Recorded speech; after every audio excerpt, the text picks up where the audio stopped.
Thomas Paine, Sam Adams, Benjamin Franklin.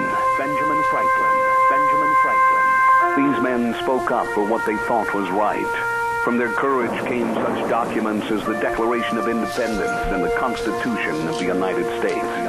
From their willingness to speak what was sometimes unpopular but right, we enjoy such liberties as freedom of speech, the right to keep and bear arms, and freedom of religion. There are those who still wish to oppress our freedoms, and there are still patriots willing to stand up and defend life, liberty, and the pursuit of happiness. Men like Zeb Bell, who honor our founding fathers and what they stood for. It's now time for Zeb at the Ranch, speaking up and defending your freedoms. Brought to you by Magic Valley Les Schwab Tire Centers and all of the other great advertisers on the program. And now, Zeb Bell. Oh, good morning, and Wheels, I gotta have more gas over here. Thank you, my buddy. This is an actual 911 call, and here is what the dispatcher said. 911, and the caller said, yeah, I'm having trouble breathing. I'm all out of breath. I think I'm gonna pass out. The dispatcher replies, sir, where are you calling from? And the caller says, I'm at a payphone on North and Foster. The dispatcher says, sir, an ambulance is on the way. Are you asthmatic? The caller says, no. The dispatcher replies, what were you doing before you started having trouble breathing? And the caller says, running from the police. Good morning, everybody. Here comes Kate Smith, and God bless America. Followed by a patriot with our Pledge of Allegiance. Good morning, good morning.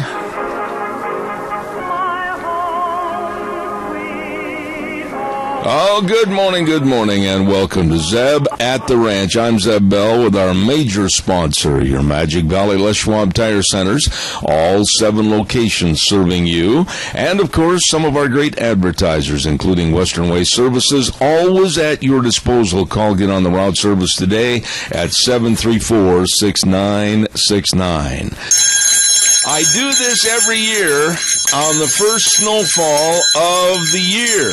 And quite frankly, it is pretty white outside. Here are our studios in Murtaugh, Idaho. And good morning and jingle bells to you. As right now we go over to our main studios and we check with Wheels and have the Pledge of Allegiance. Good morning.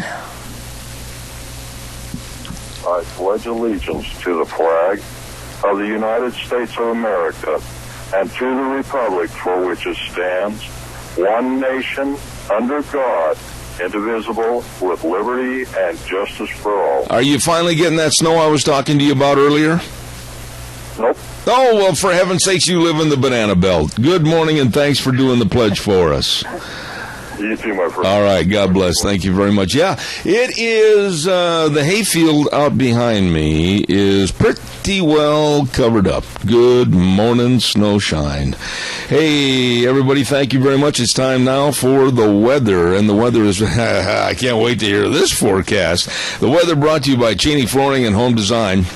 And they're located at 1228 Oakley Avenue in Burley. Look for the blue door. All your carpet and flooring, kitchen construction, home decor items. And, of course, Tile Tuesday. They've got all the tile for the enhancement and beautification of your home and the bathroom, the kitchens, whatever. Whatever you need to make your house a home. At Cheney Flooring and Home Design, 1228 Oakley Avenue in Burley. And now here's Gina with the weather. Here's your KBAR weather forecast for this Tuesday, October 3rd. Shouldn't see any rain showers or snow showers this afternoon, but you never know. It is Idaho, looking at a high of 39 for today. Tonight's low of 29 tomorrow. Looks like mostly cloudy skies, high of 37 with an overnight low of 24. Mostly cloudy for Thursday, only a high of 42, then partly cloudy and 44 for Friday. Yesterday's high was 47 degrees, and tonight the sunset's going to be at 5:45. And that's your weather forecast for Zeb at the Ranch. And thank you very much, Gina, and brought to you by Cheney Flooring and Home Design, 1228 Oakley Avenue in Burley. Yep, look for the blue door. Wonderful people. Give them a call, too, at 678-6945. Hey, don't forget Thursdays are sale day at the Burley Livestock Sale Yard, 1100 Occidental Avenue in Burley, with Merv May, Cade Ross, Froggy and Lance Udy. And the number to call for consignments and sale information, 678-9411. This is the sale that works for you. And starting time at 10 a.m. every Thursday. Don't forget, Burley Livestock Sale Yard. Sale on Thursday at 10 o'clock. Call 678-9411. I've got some public service announcements I've got to get in here real quick. And this one, let me take a look here. I got this from Tony McCammon, and it's the University of Idaho Master Gardeners have put together a group of speakers for Saturday's program. This is going to be the 7th Annual South Idaho Garden Symposium, Gardening from the Soil Up. Okay, and that's going to be at Maury's Steakhouse in Burley, and it's going to be this coming Saturday, November 7th, and I am looking for the starting time, and I don't see the starting time on here, on their little brochure. It says Saturday, November 7th, and open to the public, and I am trying like the dickens to see where there's a starting time on that, and so I'm keep on looking. It looks like 8 o'clock in the morning. 8 o'clock in the morning, and wait a minute, D. Hunsaker to encourage people to vote. Is he here? Yes. Oh, okay, yeah, have him come on in. Anyhow, I'm trying to talk to my wife, get notes from my wife, have a person come into the studio, and all is not well in Radioland. So, and I'm hoping they can get the feed line turned up over at the station, because, boy, I'm just hearing whispers. D. Hunsaker, have a chair over there. I'll be right with you. Don't forget, too, SafeLink Internet. And the number to call to get on the program, 677-8000. 677-8000, the number to call for Idaho's #1 choice of wireless internet. And that's 18 years and counting. These folks are really good. We've been on their program for a long time. And no contracts, no credit checks, unlimited data. And that's, of course, SafeLink Internet, 677-8000. Another place I've got to go later on this morning after the program's over is I got to head over to Daryl's Cleaners and take in all the rumply crumplies, all the dirties, all the stained, everything. I wear them, I spill, and they can clean them and make them look brand spanking new. Daryl's Cleaners, 1223 Albion Avenue in Burley, with Kevin and Cindy and the whole crew. And don't forget, get ready for the holidays. You may have packed away that old tablecloth from Thanksgiving and Christmas. Woo, you've got gravy stains. Uncle Albert, he spilled all the cranberry sauce. It's all there. You got to get it cleaned out of there at Daryl's Cleaners, 1223 Albion Avenue in Burley. We have a guest here in the studio that just walked in unannounced. He's a homeless person, and he left his old knapsack on the back porch. The mayor of Murtaugh. My, that's a very, very important title this morning. Get real close to that wife. Good morning. The microphone, not your wife. I meant like you kiss your wife, kiss the microphone. Okay. D. Hunsaker, how are you? Good. How are you, Zeb? Well, not too bad, except for what's outside. Well, it's inevitable. It's coming. And, you know, if it would just stay off the roads, I don't care if it would get 3 feet deep. How are the roads? They're a little slick this morning. A little slippery. Yeah, people need to kind of take caution this morning. That'd be a new experience. Especially here on Highway 30. My, what an innovative idea. Take caution, yeah. Maybe they now can't see the double yellow line. Maybe now they won't pass. There you go. Yeah. There you go. Why are you here? Hey, Zeb, this morning I'm here just #1. I want everybody to get out and vote. Yeah. We have to have participation. This is such a great country we live in. We need to have people get out and exercise their freedom to vote. I could not agree more, and we've been highlighting that over the last couple of days. But let me ask you, what are the issues? Let's start here locally with Murtaugh. What are the issues that the area needs to vote on here in this area? Well, the biggest issue we have right now is the Rock Creek Fire District. We are trying to pass a levy. Okay. In order to try and get some more full-time people on, our goal is to have up to 12 full-time people in the next 5 to 7 years. Okay. In order to do that, of course, it costs money to do that. Absolutely.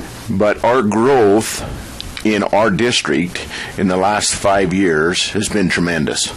We are averaging about 50 to 60 homes a year in our district. Wow.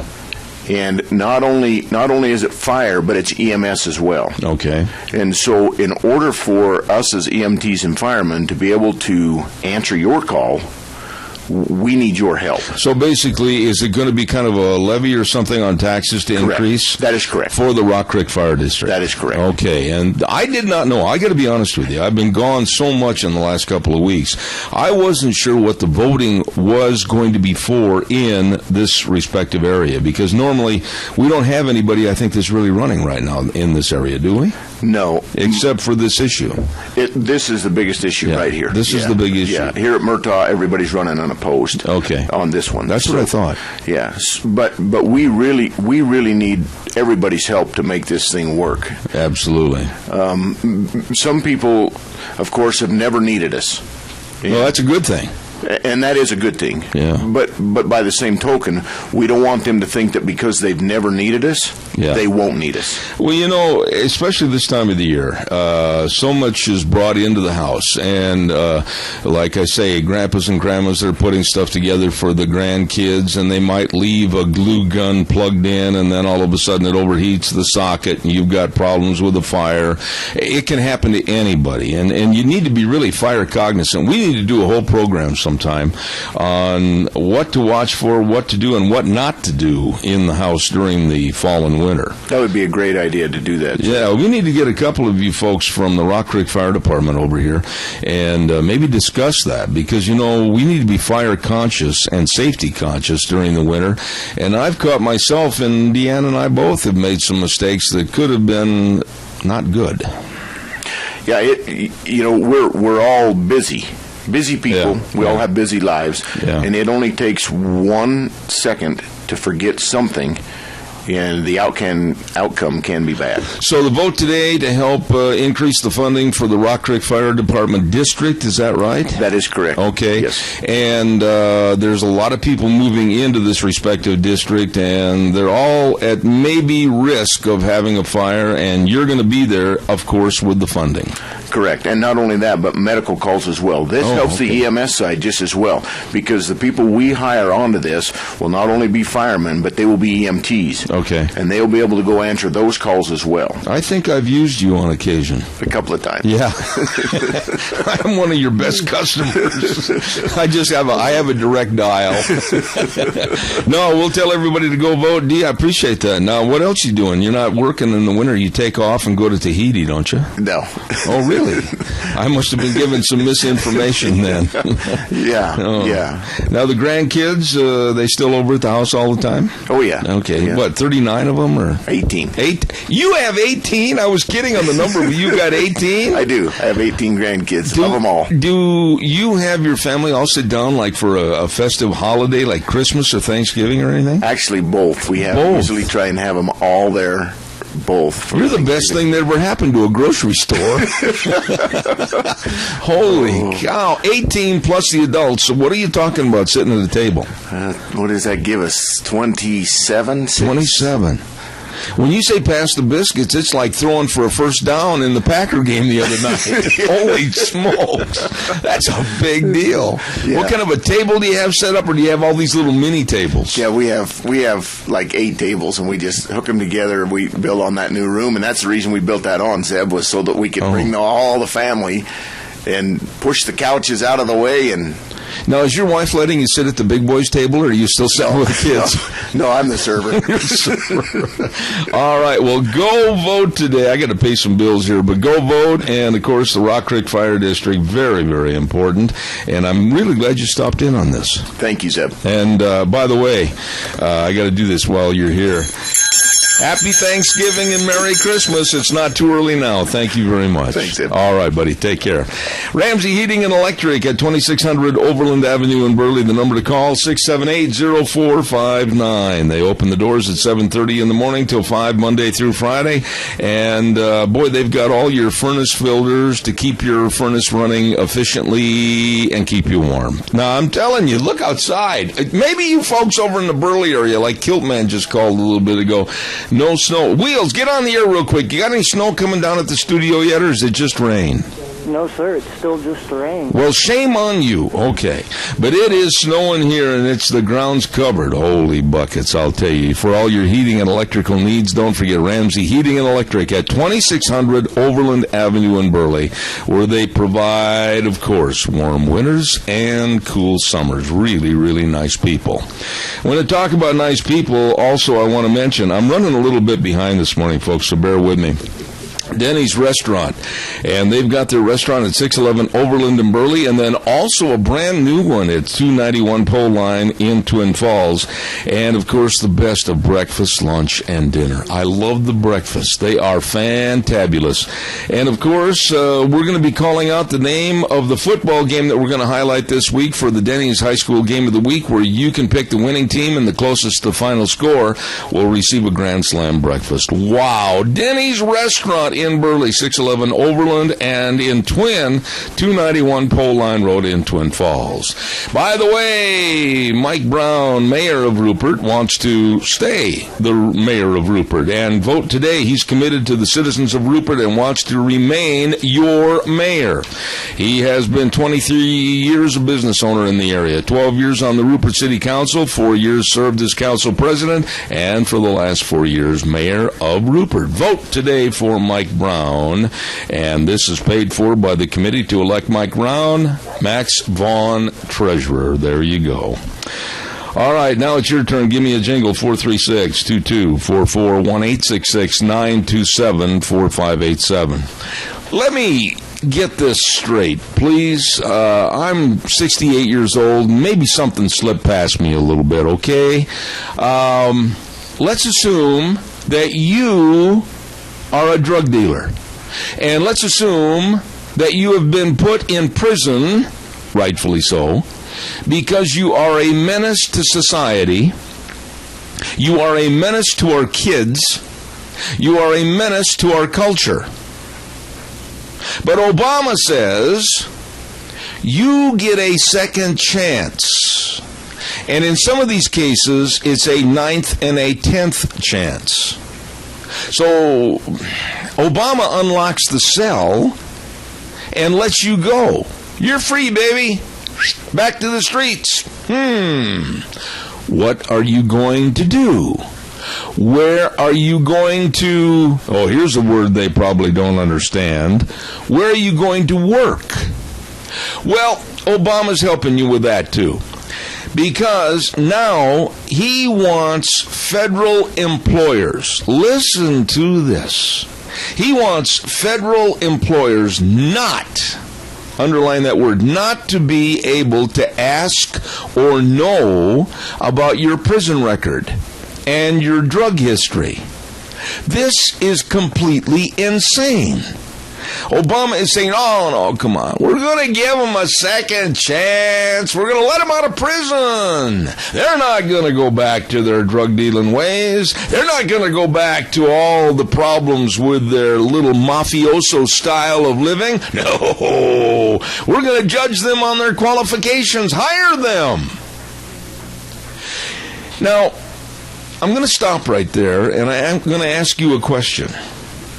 With all of our veterans, all of our men and women that have served in the armed forces to help keep us safe and keep us free, why aren't they given a first priority? Why aren't they given the cream of the crop as far as jobs are concerned? And that SWAT you heard was me killing a fly. But why aren't they, above anybody, given the opportunity to receive those jobs? They have, in most cases, excellent training, and with their Army, Navy, Air Force, and Marine, and Coast Guard training, most all of them would be very appropriate for the jobs probably that are available. But oh no, we are going to give them or try to promote them to drug dealers, druggies that have been locked up, and Obama has just turned open the door with a little switch of a key. My goodness. What are your thoughts on this? I am really worried about this program. Give me a call, please. 436-2244, 1-866-927-4587. I want to hear what you have to say. While I'm waiting, I'm going to run over to Burley. There's a misnomer. I'm going to drive over to Burley Physical Therapy and Rehabilitation today at 1263 Bennett Avenue, Suite 2 in Burley. And make my appointments to start working on this doggone hip. I cleaned up what I call it on the air. Anyway, I want you to get a hold of the physical therapists over there because they know all the exercises, they know all the sports medicine, they know all the exercises that will help you get back to being you. And they're the only ones that have that hydrotherapy pool with the treadmill in the bottom. Oh, I've been on that dude a lot. It's great. Helping you get back to being you. Burley Physical Therapy and Rehabilitation, 1263 Bennett Avenue, Suite 2 in Burley. Some really, really nice folks. Calls are welcome, 436-2244, 1-866-927-4587. What do you think, honestly, of the drug dealers and those arrested for drug crimes basically getting a free pass back into our society? Oh, Obama says we're going to give them a second chance. And I think this is absolute lunacy. Let's give that second chance to our veterans and others that haven't committed a crime. God-fearing, honest, never had a speeding ticket people. Why not them? Why not our vets and them first? Not according to this president. Don't forget Ramsey Heating and Electric offering rebates on qualified Lennox home comfort systems. Whether it's a gas furnace, an air conditioner, or a heat pump, you and your family will enjoy the comfort and save money. Ramsey Heating and Electric at 678-0459. Along with Lennox, you call them today. I really am surprised that you're not calling on this right away because, my goodness, I was reading a letter, or not a letter, but an editorial in the USA Today yesterday, and it said Obama pushes for second chances, and he will announce new measures to help offenders. Good heavens. Caller, good morning. Are you as upset about this as I am? Good morning, Zeb. Yes, sir. You know, the people who are released from prison... Wait a minute. I can barely hear you. Wheels, we've got to get a hold of Jerry or something. Nothing is... It's just a whisper coming from the station, so turn that up, please. Go ahead, sir, and I'm going to ask you to speak up as loud as you can. Okay. From those who are released from prison after they've served their sentence or put on parole, what is the percentage of rehabilitation on them? If they're rehabilitated. Not very high. Well, I don't have the figures on rehabilitation, nor do I care to. The thing I'm concerned about this morning on this program, which I find is absolute lunacy, is that we're giving a second chance to these people. We've opened the cell door, and then we're giving them basically the cream of the crop as far as jobs might be concerned with the federal government. And I will tell you this, sir, and you can disagree with me if you want, but once the federal government makes a mandate like this, pretty soon it's going to be a mandate to all employers. You know what's going to happen, though, in the prisons is that they're going to let somebody go that caused a greater crime, and some of the others are going to sue the prison. That could very well happen. Fair with them. Yeah, it's just absolute lunacy to me. And Keith, thank you so much for your call. Stay dry, stay upright, watch out for the slippery conditions, and have a good day, okay? Thank you. All right. God bless you, man. Thank you.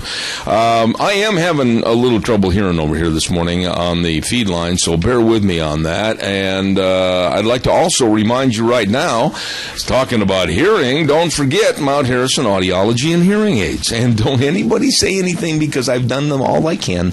Anyway, Mount Harrison Audiology and Hearing Aids with Dr. Christine Pickup. And the number to call, 312-0957. Now, she's located right across from the Minute Minidoka Hospital emergency room and waiting to serve you. Don't let hearing or the lack of spoil your day, whether it's watching TV, visiting with your neighbors, singing in the church choir, whatever it might be. Get a hearing screening today. All you have to do is call 312-0957. Mount Harrison Audiology and Hearing Aids. A wonderful lady, Christine Pickup, serving you at Mount Harrison Audiology. While we have just a minute, I want to get some more calls on this. I want to hear what you think, because, Obama's going through here, and he says, and I believe we can help those who have served their time and earned a second chance get the support they need to become productive members of society. Stop the bus, Gus. If there are opportunities out there, excuse me, and with the federal government, I don't care if it's a computer programmer with a certain agency. I don't care what the job is. Why not provide those to, like I mentioned a moment ago, God-fearing, honest people, never had a speeding ticket, and especially our veterans coming home? I was brought to tears the other night in a special I saw on television about veterans coming home and almost becoming homeless. In many cases, they were. No jobs, no really living conditions. I mean, they have put their life on the line for us, and they come home to minimal living conditions. These folks, our veterans, should have the first priority. And Obama went to a halfway house, a drug treatment center in Newark, New Jersey, to renew his call for Congress to pass a bipartisan bill reducing mandatory minimum sentences. Maybe I'm missing something here. Give me a call, but I think the people that really should have the first priority are veterans and those that definitely need a job to support their families. Calls welcome, 436-2244, 1-866-927-4587. Barry Equipment and Rental, Addison Avenue West in Twin Falls, South Lincoln and Jerome, and a great location, easy to find right there going into Burley on 159 West Highway 30 in Burley. Holy smokes. I'll be right with you, caller. They've got all the equipment you need for any job that needs to get done and get done right. They do a tremendous job with all the Bobcat skid steer loaders and all the tractors, the Coyote tractors, and they've got all the big Doosan loaders. Have you seen those big things? Man, they can really get out there and move some dirt, let me tell you. You stop in. Store hours are Monday through Friday, 7:30 to 5:30, Saturdays 8 to 5. Barry Equipment and Rental in Twin Falls, Jerome, and 159 West Highway 30 in Burley. Caller, good morning. You're on the air.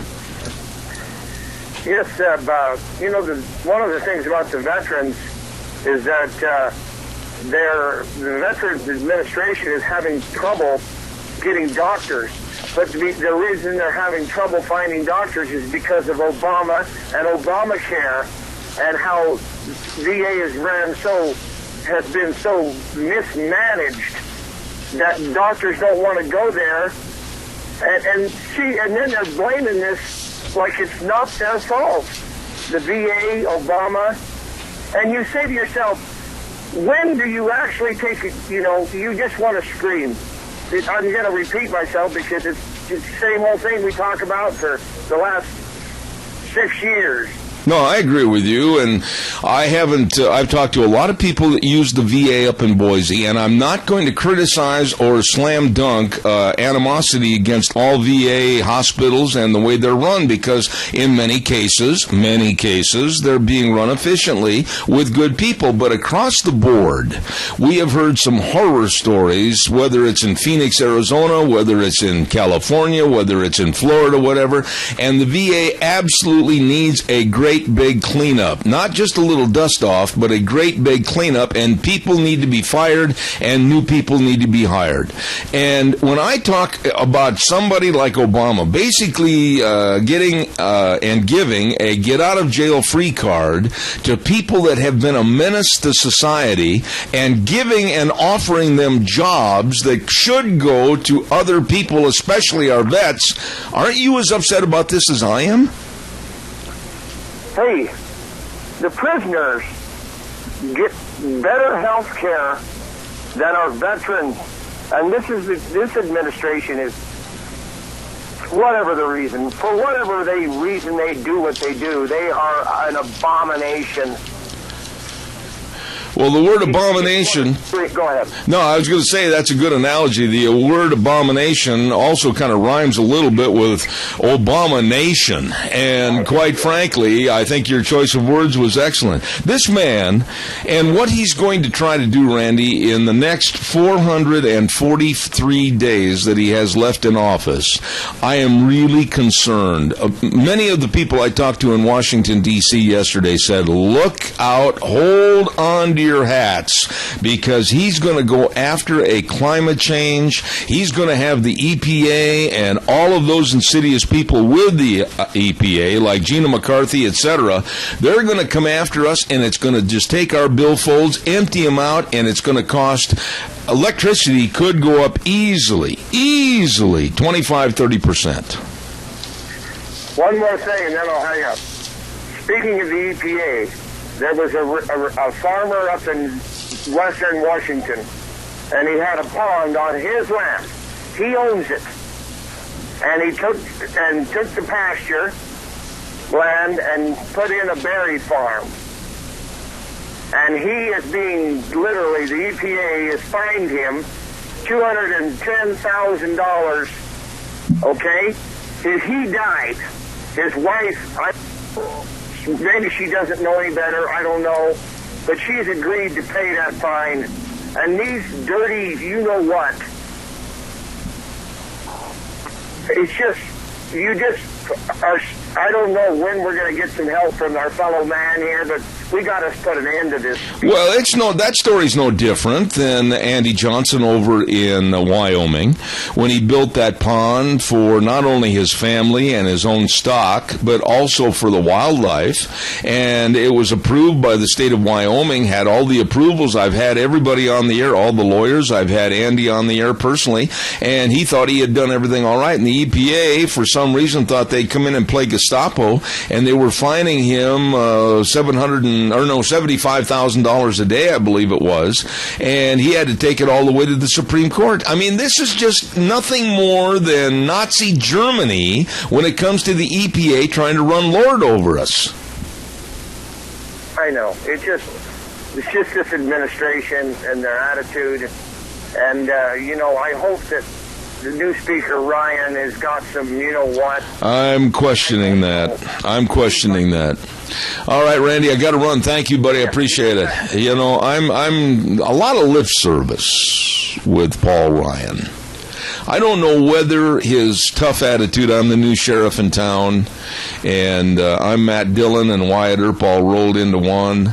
We're going to set this straight. We're going to do this. We're going to have new rules and regulations, and kind of stick his chest out like a banty rooster. I don't know. I really don't know, because of the people I've talked to that are in the know far more than I, and they live and reside and work right there next to him and Washington, D.C.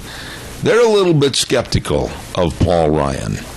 Don't forget Russ Mallory running for re-election today. Go vote, Burley City Council. That's right, 4 years experience, knowledge of the issues facing Burley, honest man, conservative man, and keeping civility a very important part of the Burley City Council, along with the continuation of our law enforcement contract with Cassia County. He wants your vote today. Russ Mallory running for re-election for the Burley City Council, paid for by the Russ Mallory for Re-election Burley City Council Committee.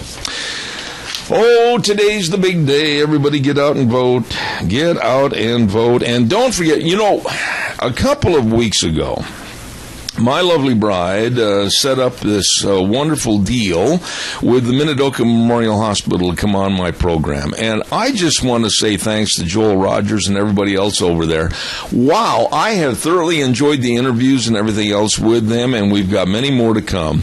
And I want to tell you, the purpose of the Minidoka Memorial Hospital is to provide and promote high-quality, compassionate primary health care services and health education to the residents and visitors visitors to the Mini-Cassia region. Minidoka Memorial Hospital at 1224 8th Street in Rupert. Your health is so important. Work with the best that really care. Minidoka Memorial Hospital. And the number to call, general information number 436-0481. Really nice people.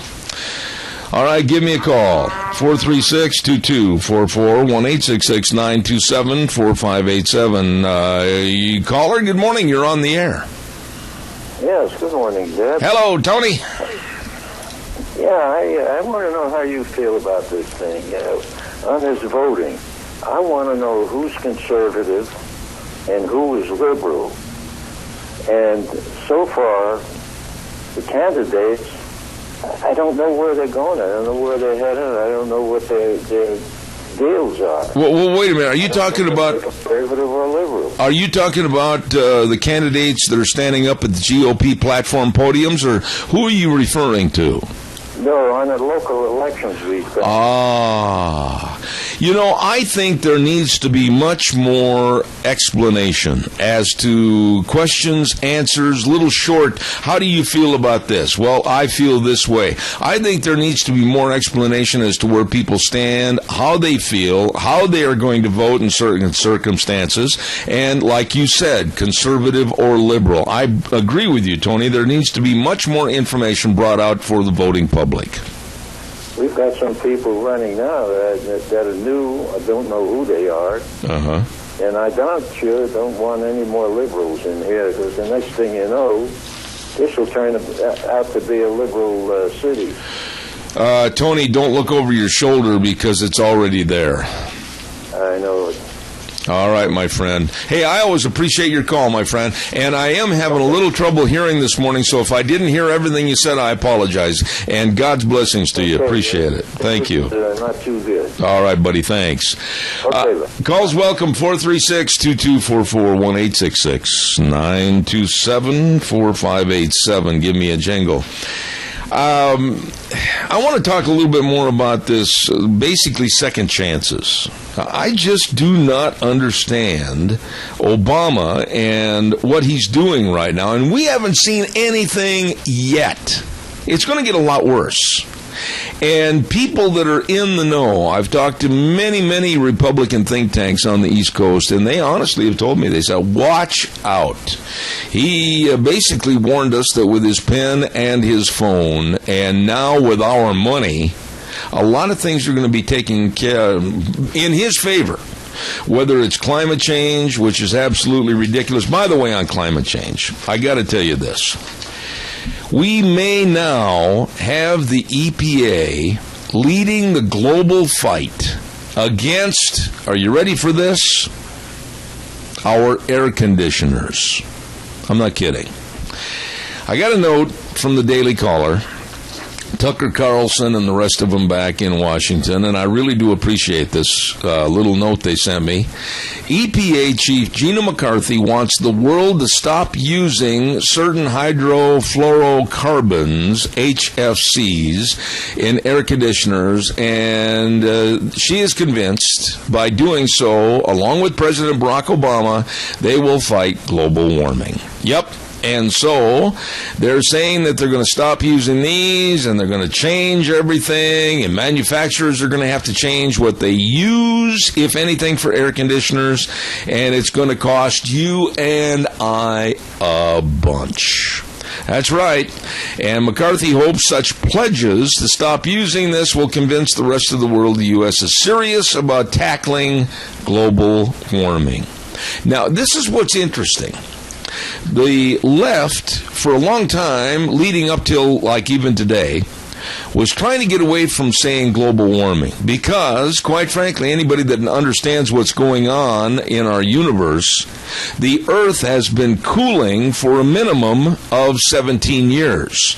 If you look at all the graphs and the charts, and it doesn't take a rocket scientist to look this up, we have been going down in temperature for the last 17 to 18 years. And the left stopped using the terminology global warming, and they went to climate change. But now in this story, 1, 2, 3, 4, 5, 6, 7, 8, 9, 10 times they used global warming. And I don't know what they really want, folks. I've been sitting here thinking about it for days. Do they all want us to sit in a snow cave or an igloo? Did they want us to be all dressed like Nanak of the North? Do they not want any crop production? Do they not want anything as far as agriculture is concerned? Well, you know what? If you're aiming to really cool off the planet, really cool down the planet, you are going to be eliminating, I would venture to say, almost 25% of agriculture in the world to feed the billions, that's with a B, billions of people with their hands out and they're hungry. This is lunacy. And our leadership, if you want to call it that, under Obama and the EPA are pushing this. If you haven't bought a book on how to make a snow cave, maybe you'd better head for the library. Time to have the weather forecast, and it's brought to you this hour by Mad River Laser at 502 East Street in Rupert. Oh, Nicole and the rest of the crew. Halloween decorations are 25 to 50% off for next year. And also, they can print pictures on blankets. This is the neatest thing, and it's really kind of a down-home atmosphere. Take in your favorite picture of your dog or your horse or your athletic team or whatever. My goodness, that's a great idea.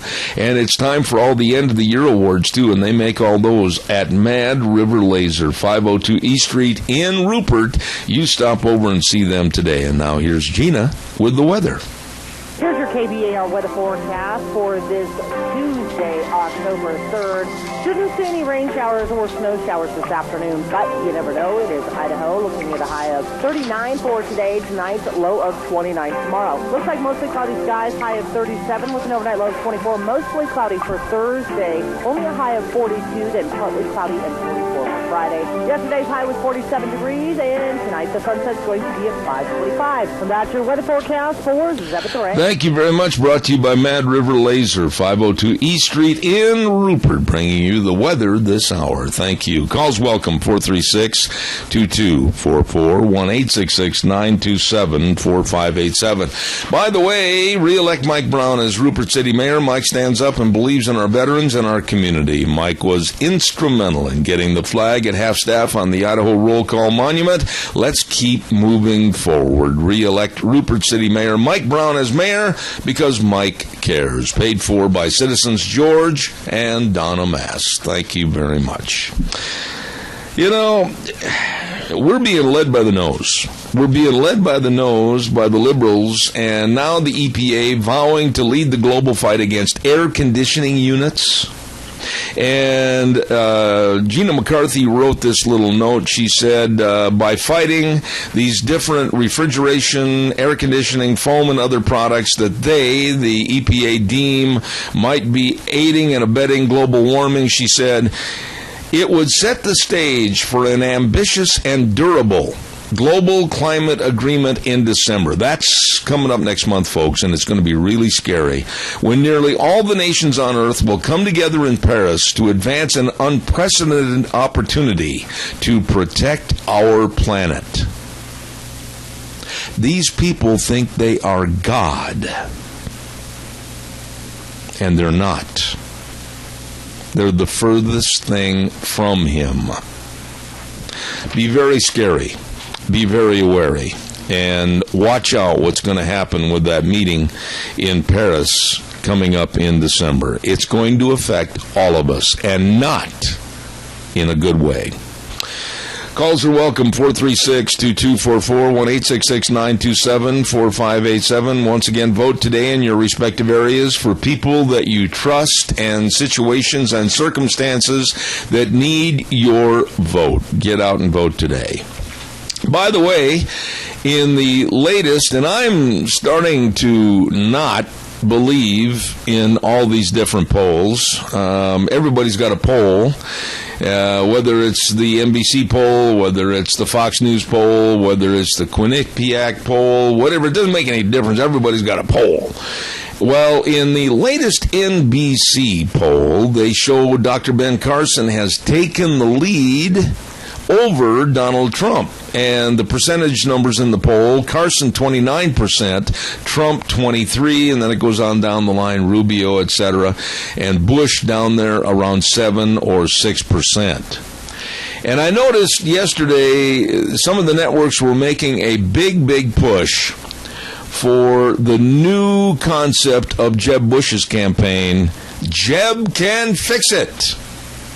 I'm surprised they didn't have him standing there with a picture with a baseball cap with the brim turned up and a couple of wrenches in his hand. Jeb Can Fix It. Well, I'm not so sure he can fix anything. And I'm certainly not hoping that he can fix it enough to propel himself into being one of the top contenders for the presidency. I don't want Jeb Bush as president. I don't want him anywhere near the Oval Office. I think it's high time, past time, to get some new, fresh blood in there. And they can't do any worse than what this country has suffered through. And whether it is Trump, whether it's Cruz, whether it's Marco Rubio, whether it's Carly Fiorina, I am sick and tired of the same old, same old. I'm not advocating any one particular person this morning, but I am saying that the people that have not been connected with politics, Dr. Ben Carson, entrepreneur, billionaire Donald Trump, have been number one and number two in the polls for a long time. And that should tell everybody that the United States and our populace is sick and tired of the same old, same old. The old Mitch McConnells, the old Lindsey Grahams, the old John McCains. Time to go, boys. Find a green piece of the pasture and go lay down in the shade. What are your thoughts? Calls welcome, 436-2244, 1-866-927-4587. Another high school football player, and this is so frustrating. I saw the tape of, the dastardly deed that he did. Another high school football player in Arizona ran into the end zone, scored a touchdown. Got up off the ground and very subtly raised his right hand with his forefinger raised to heaven, looked up to heaven, and ran off the field. It probably wasn't held up in the air more than 3 seconds. And he didn't do it tauntingly, not at all. Didn't look at any other players. He just ran off the field. Oh boy, he got suspended. Nope, can't bring God into this. No way. What's the matter with you, kid? You can't do that. Why? Separation of church and state and school. Why? How dare you? And the bad part of this is, he is a very religious young man.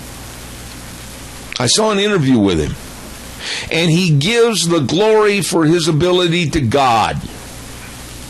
He gives thanks to God for being able to play football and be good at it. And he's a good student, too. But here is what's so sick about that story. His high school football team, for the first time, and I stand to be corrected on the number of years, I try to make sure everything is very specific. I think it's the first time in like 30 years that his high school football team has ever come close to being involved in the state championships. And now, he, being a star player, has been suspended.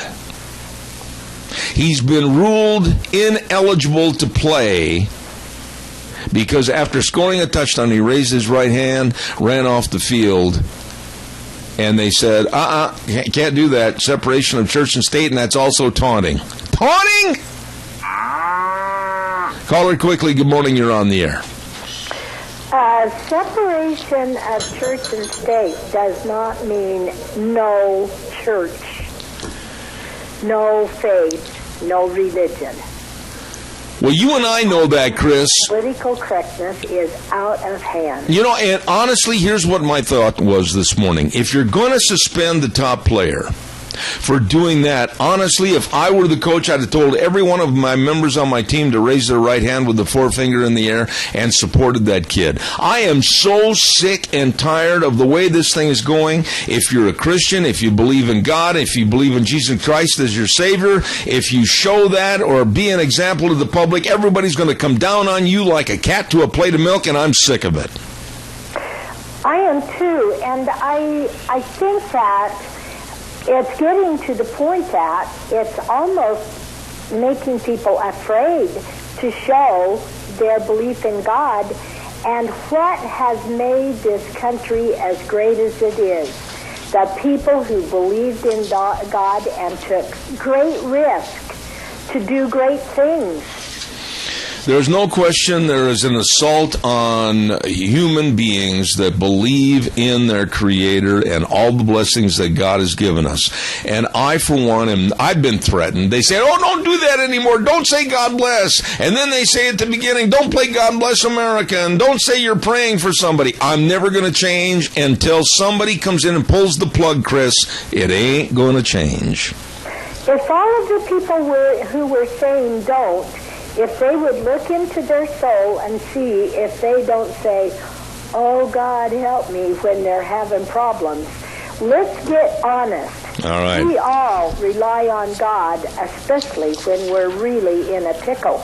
And how many of us turn around after that and thank God to high heaven? There you go. Chris, I hate to be rude to you of all people, but you can see by the clock I got to run. Thanks. All righty. Hey, don't forget your Magic Valley Les Schwab Tire Centers. And they've got all the tires for your safe wintertime driving. I'm looking outside and snickering because, boy, there's whiteness on the ground out there. A lot of angel dandruff. And they got your snow chains. They've got it all for you. So stop in and see if you are traction ready at your Magic Valley Les Schwab Tire Centers. Absolutely the best. They've got all the tires that are pinned for studs, and they got all the traction tires. You tell them what you need, what you're looking for, and what your driving is, and they can help you. And they've got, of course, all the winter wheels. They've got all the batteries, the best brake value promise in the industry. All of this and more at Lane and Rupert, Dave on Blue Lakes and Twin, Mike and Buell, Mike and Jerome, the Twist family in Paul, John on Pole Line in Twin Falls, and Randy on Overland in Burley. The best, your Magic Valley Les Schwab Tire Centers. You're listening to Zeb at the Ranch. I'm Zeb Bell. Make sure you're hearing everything. Contact Mount Harrison Audiology for a hearing screening. Call 312-0957 today. I'm late. Got to go to the news. I'll see you in 6.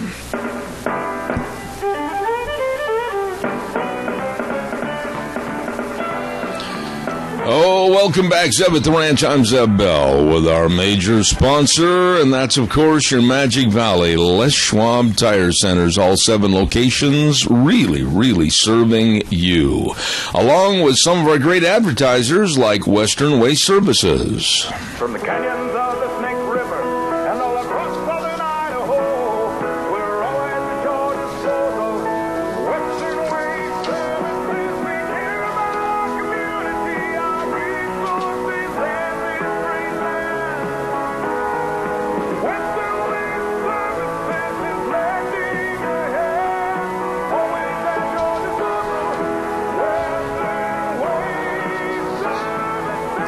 Western Waste Services, let me tell you something, folks. We've been a proud carrier of the message for them for a long time right on this program. And, of course, they've got all the dumpsters in various sizes. Like me, I'm going to get a hold of a dumpster, and I'm going to start out in the garage. Then I'm going to move here to the office. I'm going to open up the back window and just start pitching and throwing. Well, I hope so. Locally owned and operated, Western Waste Services, always at your disposal. And don't forget all the porta potties, too. And they've got everything, the route service, and they're so efficient. Always at your disposal. Number to call, 734-6969. Western Waste Services, you call them today. Want to also remind everybody about Mike Brown running for re-election for the City of Rupert's mayoral position. Don't forget, he served 4 years as mayor of the City of Rupert and wants to continue serving you.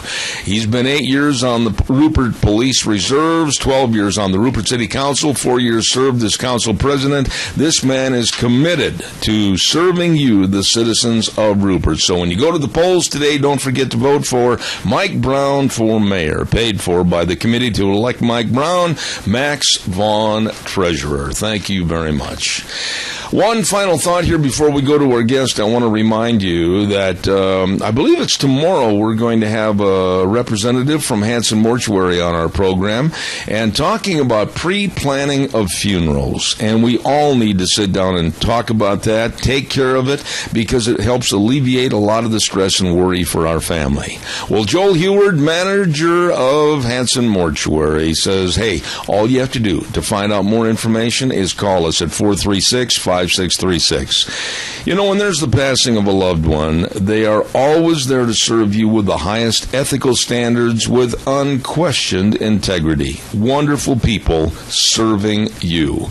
Hanson Mortuary, 710 6th Street in Rupert, and the number 436-5636. Time to go to the phone line right now, and if I hope I can hear him during our conversation, I'll do my best. Good morning, Frosty Woldridge in Golden, Colorado. How are you? Well, good morning, Zeb. I'm doing very well. Life is good. Of course, the Broncos were victorious over the Green Bay Packers, which certainly made my evening and probably made yours a little bit in deep chagrin. But life goes on. Remember this. It's only entertainment. Yeah, but remember this. This may be your last time on this program. Okay, don't rub it in, man. The wound is deep. Okay.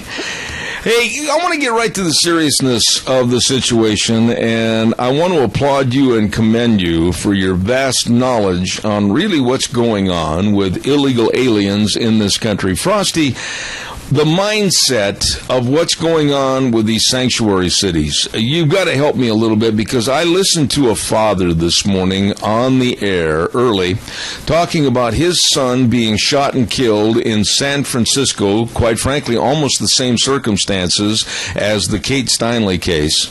And I looked in his eyes while he was on camera, and the absolute bitterness, and yes, I'll say the hatred for the city leaders of San Francisco, the chief of police and all the politicians, in allowing a sanctuary situation to where these illegal aliens basically have a home base to commit their crimes. Talk about that a little bit. Well, they do have a home base, and I think at this point, my research shows 340 city councils have voted for sanctuary city for illegal aliens in this country. That's up from 240 at one point last year. And the crimes that these illegals commit are continuing. You know, and one of the things that's most disconcerting, and I would ask anyone go to refugeeresettlementwatch.wordpress.com, and you'll now find out that we have 100 city councils and mayors vying for all of these Syrian Muslim refugees. And the reason for that is they expect to boost the local economy. But there's a caveat to that. The latest statistics show that 91% of the legal immigrants coming into this country are now going on welfare. And so they get food, they get the EBT card, of course, they get Section 8 housing. And we are the ones that pay for that. And so you have to ask yourself, why are these cities vying, these 100 cities vying for these Syrian Muslim immigrants, when we know that you're going to see more rape, because that's what happens when you get these people into these cities, because that's what's happening all over Europe right now. Mm-hmm. Sweden is the rape capital of Europe because it has such a huge contingent of Muslim refugees, and so is Norway, and it just goes on down the line. So whatever's going on in this country right now, our elected representatives are representing foreign interests. they're representing illegality, and in fact, they are condoning illegal alien migration into our country by giving it a not only welfare but also a sanctuary city where it has immunity. And each one of these illegals knows that, and that's where they're congregating. And of course, the consequences grow with each city that creates these sanctuary cities, and then we'll see more and more deaths and more murders and more rapes. That's just the reality of the situation until the American people, as a country, start electing senators and congresspersons who are going to uphold the laws of our country. Until that happens, we are going to face more and more stories, just like you just told me about, and certainly Kate Steinman. Well, let me ask you this. What is going on in your respective area, back there in the Denver and the greater metropolitan area, Golden, etc., with the attitude on these Muslim Syrian refugees coming in? I mean, are you also subjected to this? Have they picked out certain cities in Colorado, certain towns, certain communities? What's going on back in Colorado? Well, just to give you an idea, Cheyenne, Wyoming has got an influx of 5,000 Somalian Muslims, and they are literally being inundated. They can't and don't know what to do with them. They can't teach them in the schools because no one can speak the Somalian language. And, of course, you have everyone, they're all on welfare. They're all on welfare. Not some, but all. And they're disrupting just the systems that are supposed to help American citizens. And what I don't understand, and of course here in Denver, Colorado, we have so many Somalian immigrants that have come here. They also practice female genital mutilation, and we actually had to create a new law. Dorothy Rupert created a new law. She's a House rep from Fort Collins, I believe, and she was, to stop female genital mutilation because it's such a barbaric practice against little girls. And they're all on, literally, they're all on welfare. So, but again, you're not hearing, I wrote and spoke to Mr. Bennett, our U.S. Senator, and he is in support of sanctuary cities. He voted against condemning sanctuary cities in this bill that was just up before the U.S. Congress.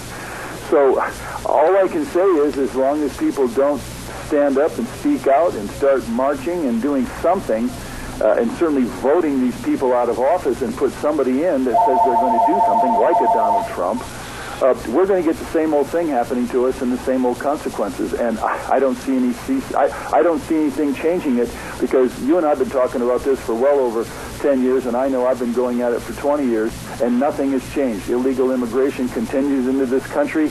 Employers of illegal aliens continue to be given a free pass, and the illegal aliens themselves keep having anchor babies, 350 to 400,000 per year. You and I keep paying for that, and nothing changes. The onslaught of 100,000 legal immigrants comes in every 30 days, and that's not changing anytime soon. And so we simply become the victims of all of this, and certainly our apathy will simply be the calling card for America's demise when it comes to all this immigration. Well, and one of the things that the left really likes to promote is, you've got to welcome these people in with open arms because it helps promote cultural diversity. Wait a minute. Frosty, you can really yell at me, scream at me, and jump on top of me with both feet. I don't give a rip about cultural diversity. I'm more concerned about this American culture, our United States heritage, and what has made this country great. I'm really not into bringing in cultural diversity and watching us fragment and fall apart. Do you think I'm wrong? You're right on the money, and I would, I've been on 3 major national radio shows along with your show here in the last 2 weeks, and I got 1,000 emails from people that just said, we're sick of this cultural diversity, multiculturalism. And for those of you who have read my latest, The Most Violent Religion on Earth, and it talks about Islam coming into America, it's at newswithviews.com today. It just got published there, and it'll publish all over the country. I'm really bringing it, and one of them are the quotes that I really stand by, and here it is, and I'm quoting, "Any culture that will not defend itself against displacement through mass immigration faces extinction. That includes both time-tested and successful cultures. Embracing diversity results in cultural suicide. America's multicultural path guarantees its destruction via cultural clashes and conflict with Islam, Mexican, and African cultures that diametrically oppose American culture. The more diverse a country, and the more destructive and broken down its future. The more people, the more it destroys its quality of life and standard of living. The more it adds immigrants, the more destruction to its environment. The more it imports refugees, the faster America, Canada, Europe, and Australia lose their own ability to function and their identities. Exponential growth of any civilization leads to ultimate collapse. If you can see it in Africa, India, and China today, you will see it in Europe, Canada, Australia, and America in the coming years if Western countries don't stop all forms of immigration, unquote. You know, I don't know what to do anymore on this program because I've been demonized and called a bigot and a hate monger by the locals here. The Times News, our local paper, and the College of Southern Idaho, they're big advocates of bringing in all these Muslim refugees. Oh, it's going to be wonderful. Why, we're all going to sit down and sing Kumbaya, and we're going to make chocolate s'mores and huddle by the fire. Frosty, I think we're on the road to hell, and nobody is looking at this thing on how serious this could be. Well, that's correct. And again, you can have all this multicultural stuff look so good on paper, and everybody gets along, and it's a big bouquet. But the fact is, we have had a very positive, successful society now for well over 200 years, and that is truly in jeopardy everywhere. And again, as you understand, it's called Hijira. And Ann Cochran at her website, Refugee Resettlement Watch at .wordpress.com, she brings it. If you want to really see how and what the consequences are, in the column that I wrote for newswithviews.com today, a Swiss parliamentarian in the Swiss government gave a speech. He said, Europe is the house of parliamentary democracy, of free speech, of free expression, and it's now being destroyed by Islam.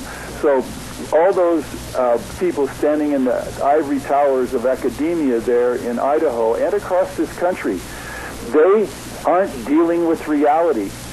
Islam is a very violent and very aggressive religion. It is absolutely seeding this country with all of its little spores, if you will. You could call them cancer cells as far as I'm concerned, and I don't back down from that because cancer is a virus that goes throughout the body. It uses the host, and then it kills the host. And Islam does the same thing when it goes into other countries. That is a historical reality. So whether they demonize you or demonize me, we will continue to speak up because the facts are the facts. If you look at what Islam is doing to Europe or Australia or Canada right now, as their numbers grow, then we, the host countries, become more victimized. And as every city gains more and more of these Muslims, you're going to see more and more reports of rape, female genital mutilation. Honor killings will continue and grow. You're going to see more burqas in the streets where women are turned into non-beings because they're so hidden by their burqas. It's unbelievable, this barbarism of this particular religion, and yet the American people and these people in the colleges think it's going to be a kumbaya moment. Well, it's not a kumbaya moment in Europe right now, and it will not be a kumbaya moment here in America. I've only got time for, I got roughly about 6 minutes left, and I want to ask you something else this morning that's very important. You may not agree with me on this subject, but it'll be good discussion material. I absolutely am incensed against Obama letting loose 6,000 plus, and the number's going to go much higher, of the drug prisoners because he wants to give them a second chance. He wants to also aid and abet their situation and help them get federal jobs and the federal employers not be able to ask about their past or their prison record or their drug history. My point to you is, wait a minute. Our military military veterans, men and women, are coming home from serving and fighting for this great country, the United States of America, and they're not getting the same opportunities that the released drug pins are getting coming out of prison. What are your thoughts? Well, for anyone who watched 60 Minutes this last Sunday, did you notice that a middle America state like Ohio, I think it was Ohio, I'm almost positive it was Ohio, where all of these middle-class parents had football players and cheerleaders, and all these kids are now heroin addicts. They're heroin addicts. I mean, you can't even get your arms around this thing, where middle American kids that have had great parents and they grew up and they started with Vicodin, and they're starting with all these different kinds of chemicals, and then they get into heroin. Well, who's pushing all this heroin? The drug dealers. And so, again, you have to understand that this president, Barack Obama, I mean, he was a major drug user throughout his teen years and into his 20s. I mean, he did cocaine, he did every ecstasy, he admitted all this stuff. And so here he is. I think, one major radio talk show host just last week said that Barack Obama is the most disastrous president we have ever had in history. And so this kind of action by this most disastrous president we've ever had in history, it just goes to show you he's going to continue for the next, he's only got, 14 more months left. I mean, 14 more months. God help us if we can make it through 14 more months of Barack Obama. But as long as he's in that office, he gets to do it, and we, again, get to be the victims. And that 60 Minutes report about all the heroin addicts, just kids, I mean, they overdosed and they died, or they got hooked and they're in rehab. It's just a nightmare. And here, our own veterans coming back from serving our country can't get decent health, hope, and or care. It's beyond me. I can't and don't understand how this has come to pass in our own country, Zeb. Why aren't our elected representatives, your senators, your congressmen, my senators and congressmen, why aren't they taking their wingtip shoes off and beating them on the tables and saying, wait a minute, Obama, how dare you let these people out of prison? How dare you afford them a second chance, and in many cases, maybe the 9th or 10th chance? How dare you say that if federal employers not be able to ask about their drug records or their drug history, when at the same time we've got veterans coming home that are homeless, we've got veterans coming home that aren't getting the VA exposure to what they need help with? I am so livid about this and this stupidity by this presidency. I don't know what to do anymore. Well, and I'm at a loss myself because I'm a common sense kind of guy. You got a problem, you fix it. If the gate's not working and the cows are going to get out, you fix the gate before the cows get out. That's just my background. And what's happening in this government right now, there's so much political intrigue, there's such incredible people with such incredible power, the lobbyists, the corporatocracy, the big money people. They are bending the Constitution. They are breaking the Constitution. And there's little response by the American people. And so this constitutional republic is just not getting the voices like Zeb Bell or a Frosty Wooldridge or other top voices. And even Robert Spencer, I mean, he's been spelling it out what's going on. And yet the American military, we're walking back into Iraq right now. We just sent 50 guys into Iraq. What are 50 guys going to do other than just get killed? Yeah. I mean, the president and then whoever is pushing the military to do these stupid things, I am despaired over this because there's no common sense in any of this that's going on. And again, we, the American people, just sit by and watch it happen, and we keep electing these same morons back in. I mean, Schumer's been elected, and Boxer and Feinstein out in California, and Hatch in Utah, Carl Levin in Michigan, and John McCain in Arizona. They keep getting elected, and these people are out of touch with reality, and they're the ones that are driving this country into the nightmare that we're now experiencing. I don't know what else to say. I'm just putting it out there clearly. And then everybody, I bet, is listening today is shaking your heads because you know the same thing that I know. And what can we do about it? Other than we got to elect somebody new. Personally, I'm going to elect Donald Trump to shake this country up, because if the same old things that have been happening now for the last 20 years or 30 years, you elect another Democrat or you elect another Republican other than Donald Trump, the same stuff is going to continue to happen to our country and just keeps driving it downwards. That's all I can say. I totally agree with everything you said. Thank you, Frosty Woldridge, Golden, Colorado, and I'll be in touch with you before next week. I need to talk to you about something else, but by golly, thank you for being on the program this morning. Thank you very much. Thank you. Godspeed, my friend. God bless you. Thank you. Frosty Woldridge, Golden, Colorado, one of my dearest friends. Really appreciate him. Hey, don't forget, let's ride. 270 Highway 24 between Rupert and Burley. Oh, my goodness sakes, where the fun is sold. They've got all the snow machines. They've got the brand new timber sled snow bikes. And they've got all the accessories for getting outside and enjoying great Idaho weather.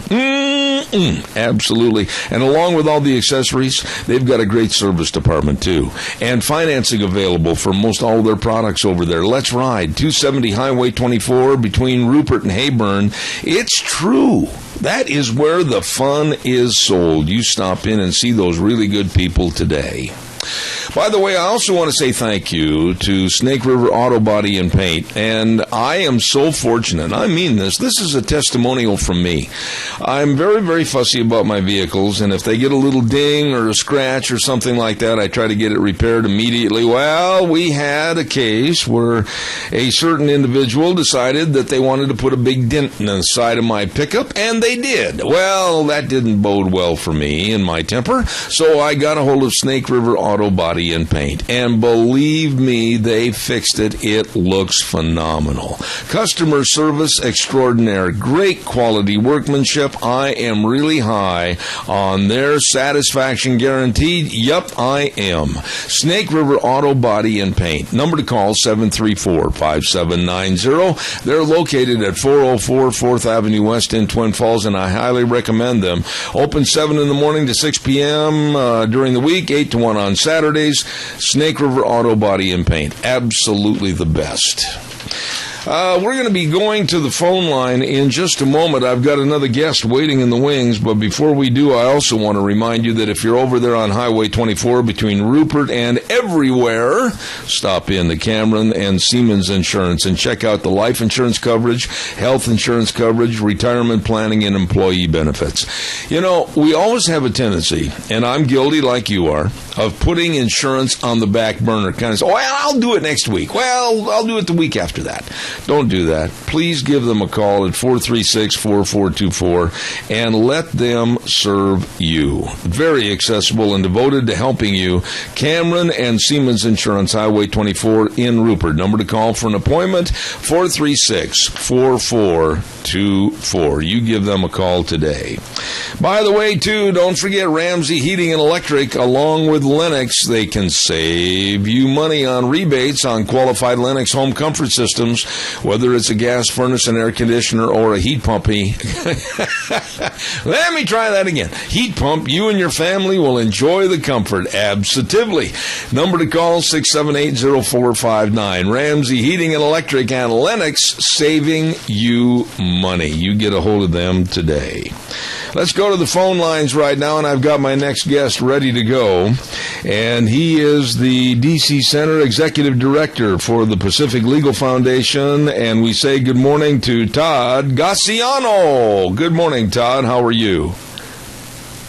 Very well. Thanks for having me back on your show. I am glad to have you back. Now, I want to ask you a question, and I certainly want to stand corrected if I made a mistake. But did I say Gassiano correctly? You said it perfectly, and few people do. Now, I'm assuming, of course, it sounds like Italian descent. Is that correct? That's correct. And do you like a lot of Italian food like pasta bazool and other things? Of course. Well, everyone should. There you go. It runs in my blood. My roommate in college was Italian, and I learned to really appreciate all the great Italian food. So believe me, you guys know how to eat. I'll hand it to you, okay? Yes, I think we do. Okay.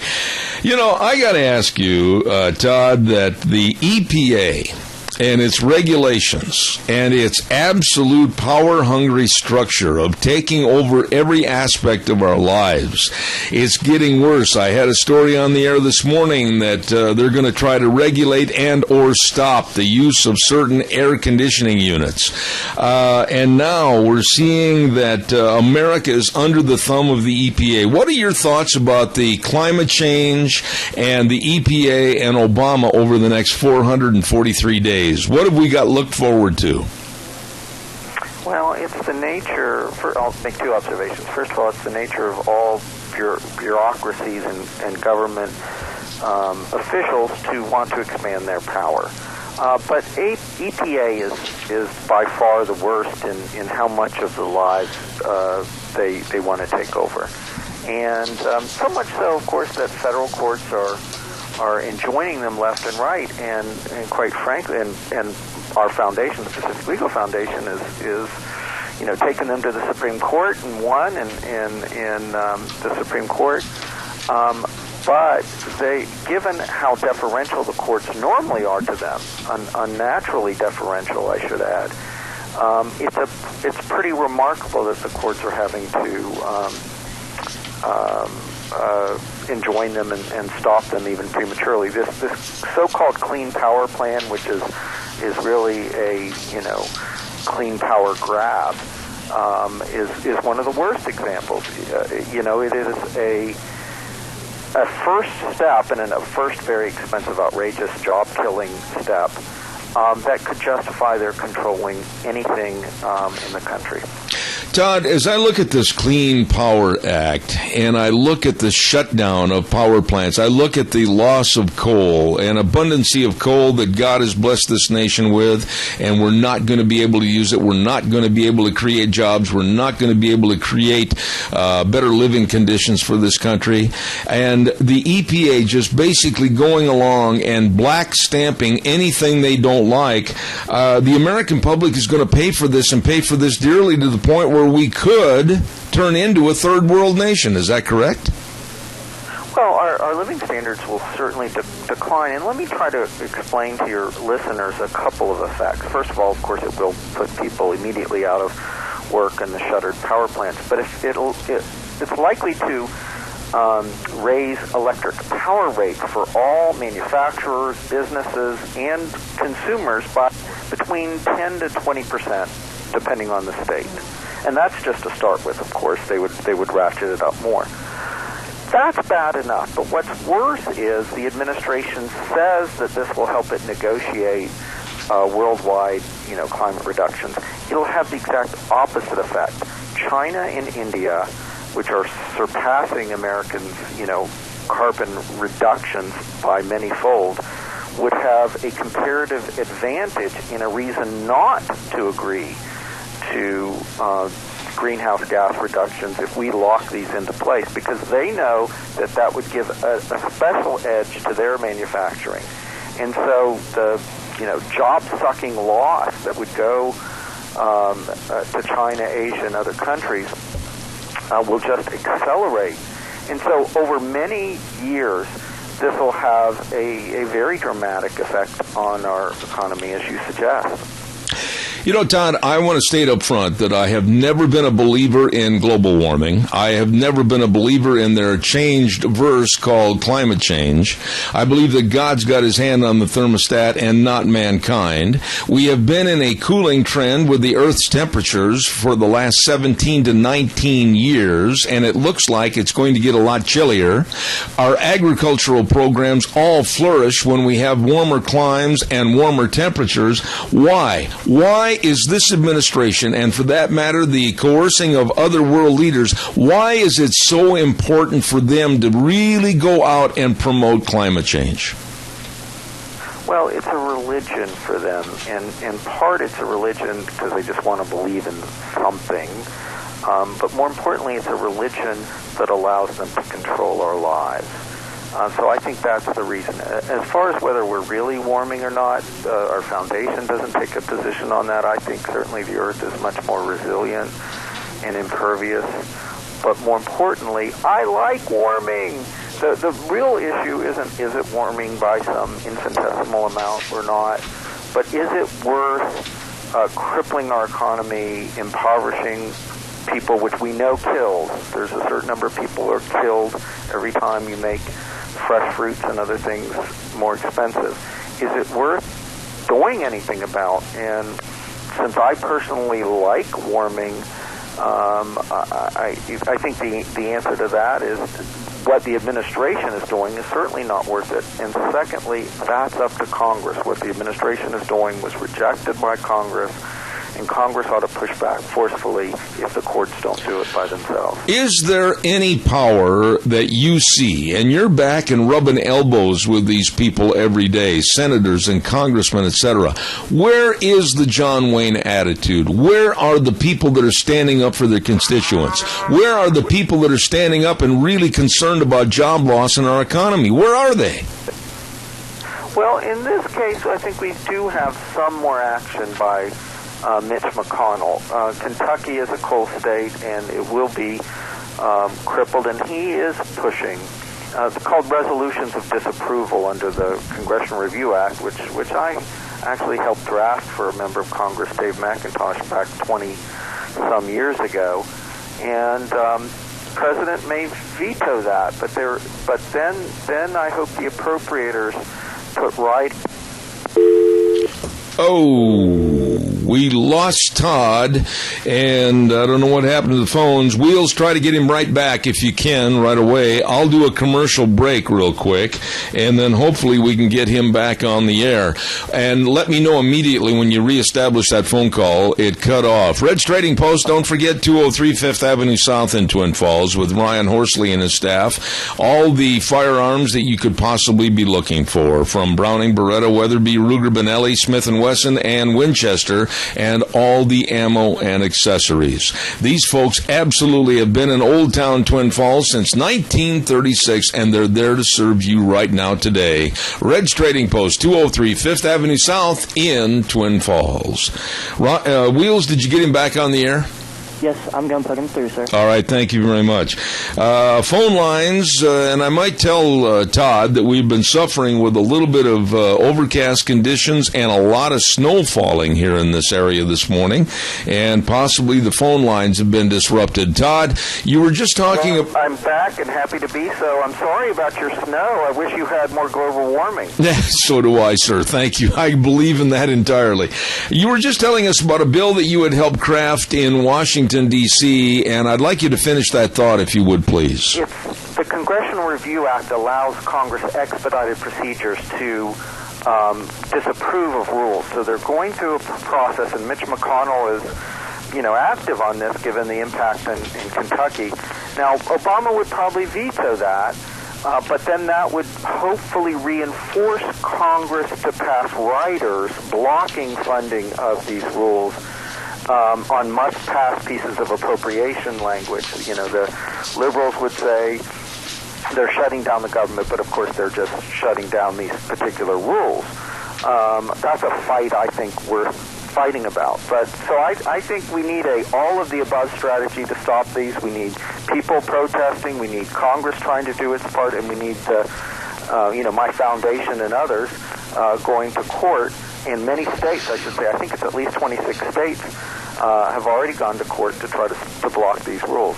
We are on the edge of the cliff. Our boot heels are possibly right on the edge of the precipice of going into the abyss economically. We're borrowing and borrowing millions of dollars every minute in this country, and by the time Obama leaves office, we're probably going to be over $21 trillion in debt.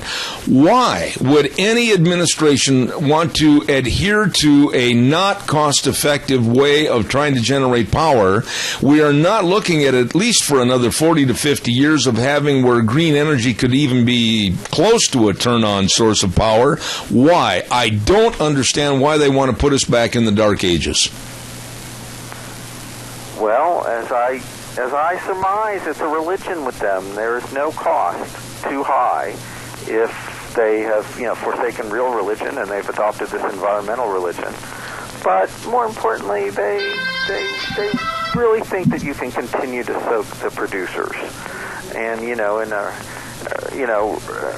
Atlas Shrugged, Ayn Rand said that eventually the producers will shrug and give up. But their view is, so what if some people are hurt? Yeah. Our power is enhanced. That justifies it. We have a caller with a question for you, Todd. Go ahead, caller, please. You're on the air.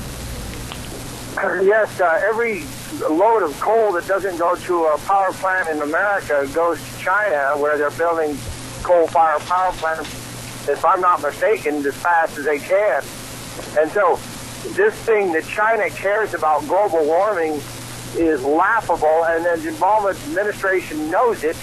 And just an example about China, right now they're dumping steel on the market to the point where our scrap Nucor, who takes scrap iron and steel and recycles it and makes steel, can't even compete against China now. And I'll hang up. All right, sir. And Todd, please respond. I think it's something like 96% of the power in China is produced by coal. And, in America, it's fallen, I think, well below 50%.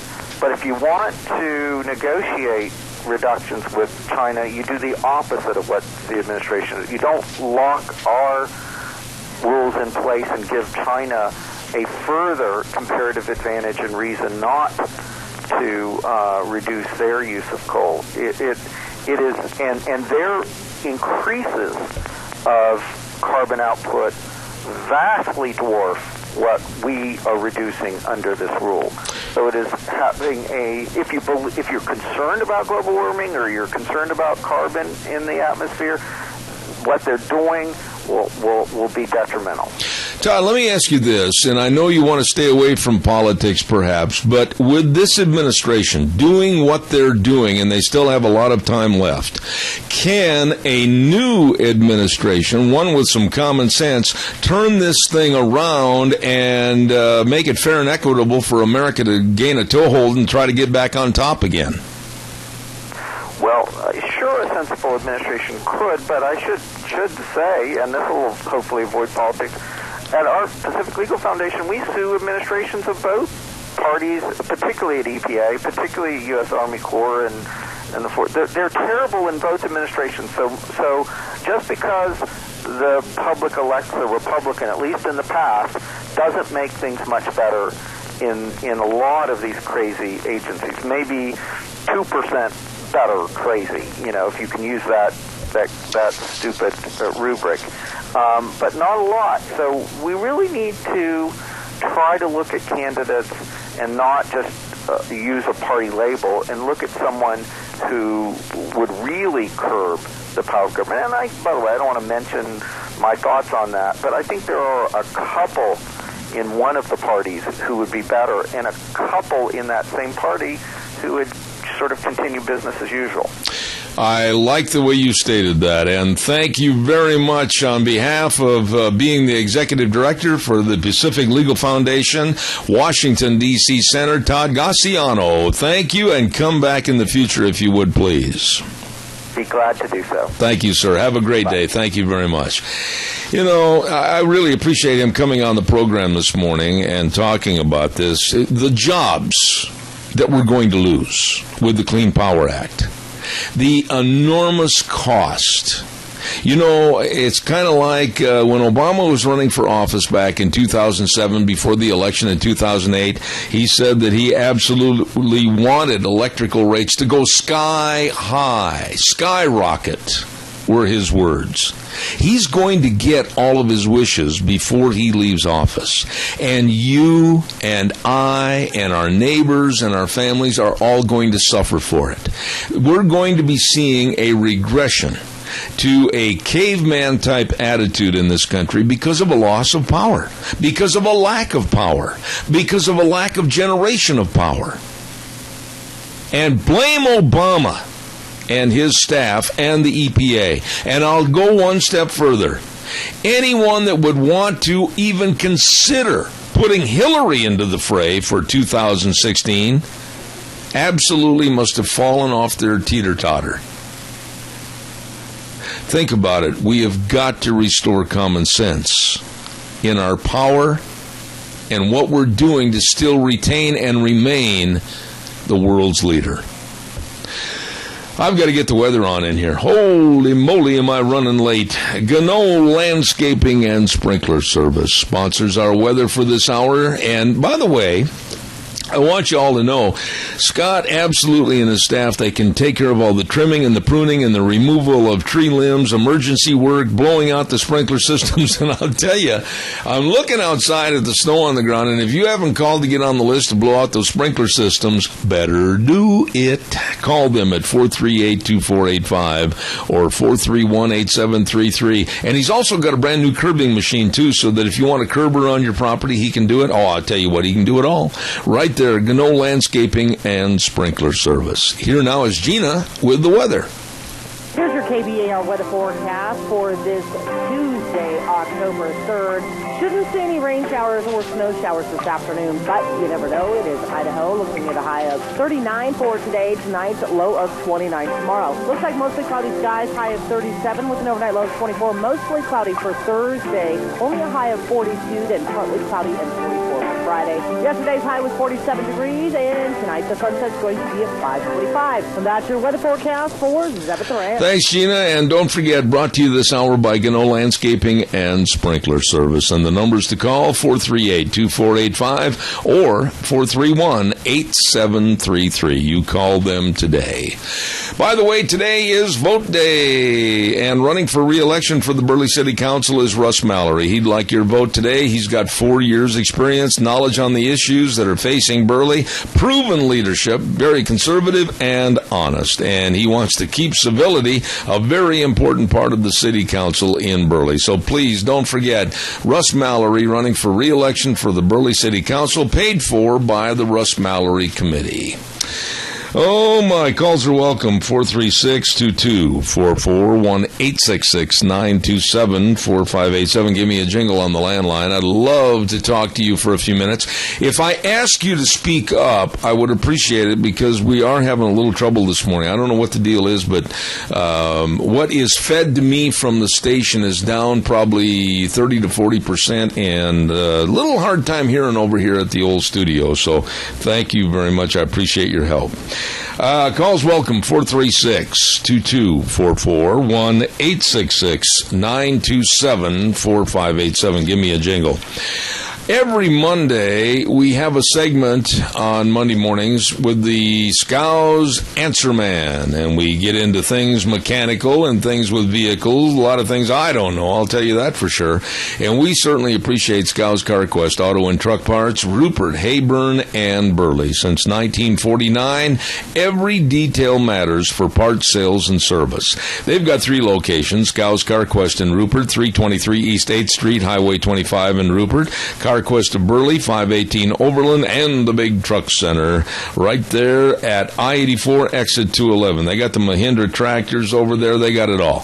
So remember, Scows CarQuest Auto and Truck Parts in Rupert, Hayburn, and Burley. Every detail matters.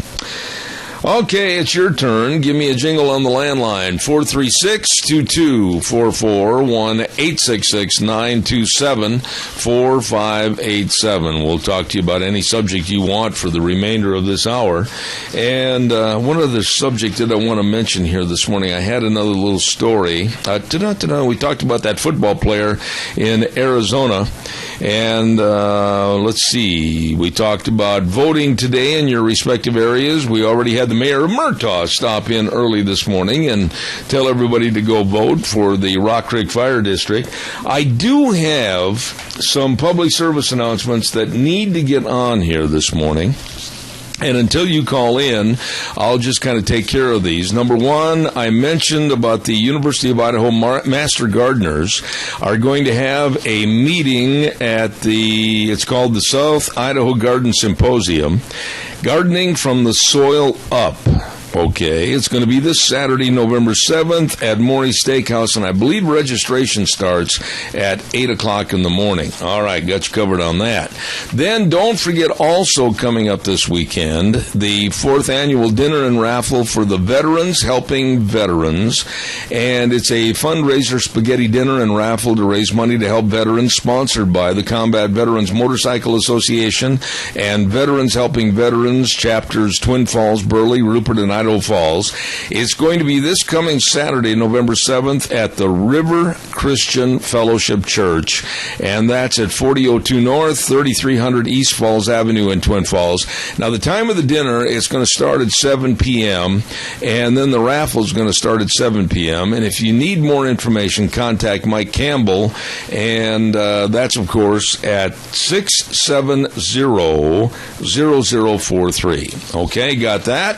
And then also, the soil districts in Minidoka and Cassia County have joined forces. They're going to have a cover crop tour tomorrow. I got a cough. Hold on.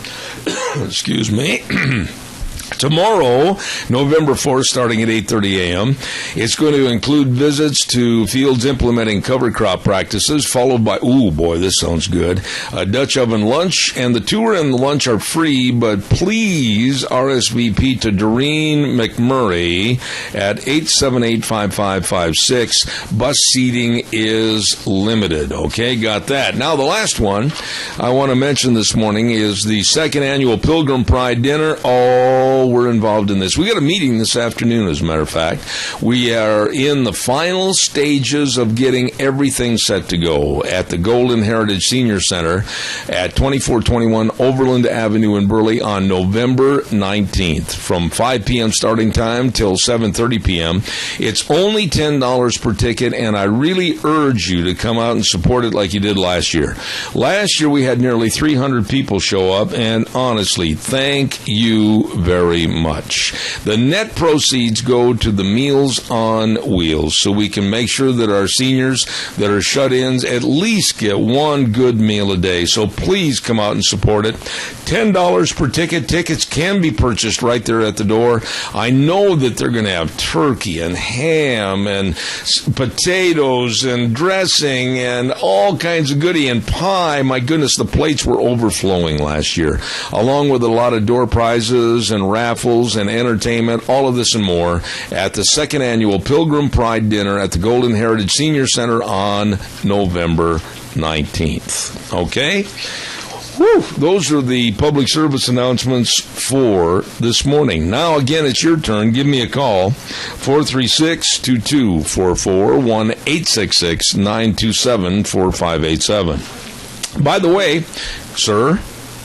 Oh, yes. I just wanted to let you know that the snow has finally started falling over here in Rupert. Oh, that's really a news leader. Right? Yeah. Gina did want me to give a news report about the people that are on the highways and everything. Yes. Just take it slow and take it safe, especially, in Twin Falls and Jerome area. I guess they're getting it pretty harsh, so it's, we don't want any fatalities out on the highway. All right, well, listen, Wheels, I appreciate that, and yes, I urge everybody as you drive to the polls to drive carefully, please, and we'll have more on that in just a little bit. By the way, Wheels, give me a call during the 10 o'clock news. It's very important. Thank you. Don't forget to re-elect Mike Brown as Rupert City Mayor. Mike stands up and believes in our veterans and our community. Mike was instrumental in getting the flag at half-staff on the Idaho Roll Call Monument, and let's keep moving forward. Re-elect Rupert City Mayor Mike Brown as mayor. Mike cares. Paid for by the citizens of George and Donna, Mass. Thank you very much. Appreciate that help. Coming up next hour, we have, of course, Dr. History, and he's already kind of snow-skied into my yard, and we'll get an update. Hey, Dr. History, come here quick. I need you on the air real fast. Okay, get on the microphone here, and the mic is on, and tell us how the roads are coming over here. Burley is good. It's just wet. Yeah. The farther this way, more and more snow. And a little slippery? Not bad yet. Okay. It's building up in the fields and on the vehicles, but the roads are still okay from here to Burley. Yeah, but when they get a little bit like this, with more snow intended to come this way with the farm trucks and everything, be careful. Right, exactly. Okay. And you made it all right. Yeah, no as problem. Bad a driver as you are. I know, it's amazing. Okay. I went slow. Okay, that a boy. Dr. History will be coming up in just a few moments, as a matter of fact, right here on Zeb at the Ranch. And don't forget, you're listening to Zeb at the Ranch. Make sure you're hearing everything. Contact Mount Harrison Audiology for a hearing screening today. All you have to do is call 312-0957 today at Mount Harrison Audiology. As I said, Dr. History coming up at 10:06, and then Kyle Olson, one of my favorite guests from back in Michigan, will be coming on the air at 10:32 this morning. Don't you go away. I'll be back in 6 minutes.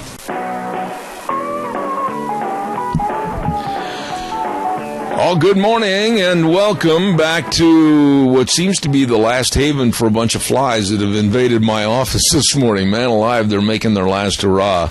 Welcome back to Zeb at the Ranch with our major sponsor, your Magic Valley Les Schwab Tire Centers, and all of our great advertisers, including Western Waste Services. Always at your disposal. Get on the list and have the route service pickup of your garbage, 734-6969.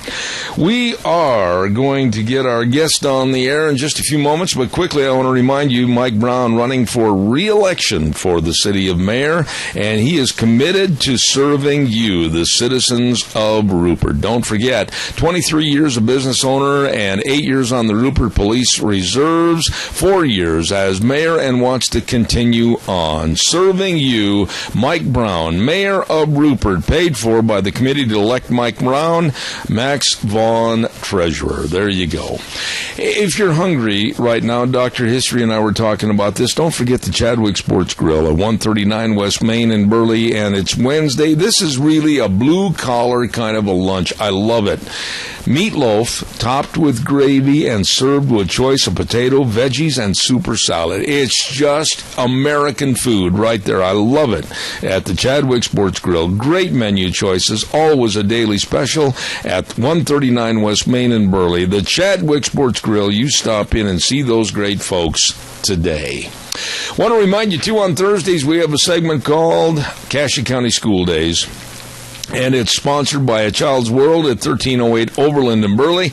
And don't forget, now's the time to come in and lay away for Christmas. That's right, they've got hundreds and hundreds of new toys, games, puzzles, books, everything that will entertain and educate your children.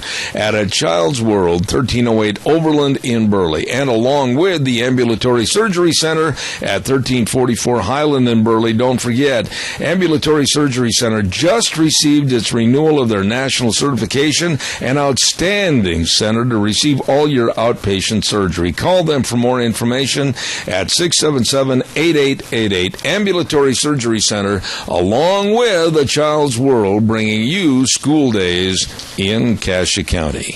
Right now, it's time for Dr. History, brought to you by Minnecasia Sales, 1321 East Main Street in Burley, right across from the airport with Zach and the gang, Minnecasia Sales. And here, without further ado, my friend, Dr. History. Good morning. Good morning, Zeb. How are you, my friend? Good. A little cold and snowy out there.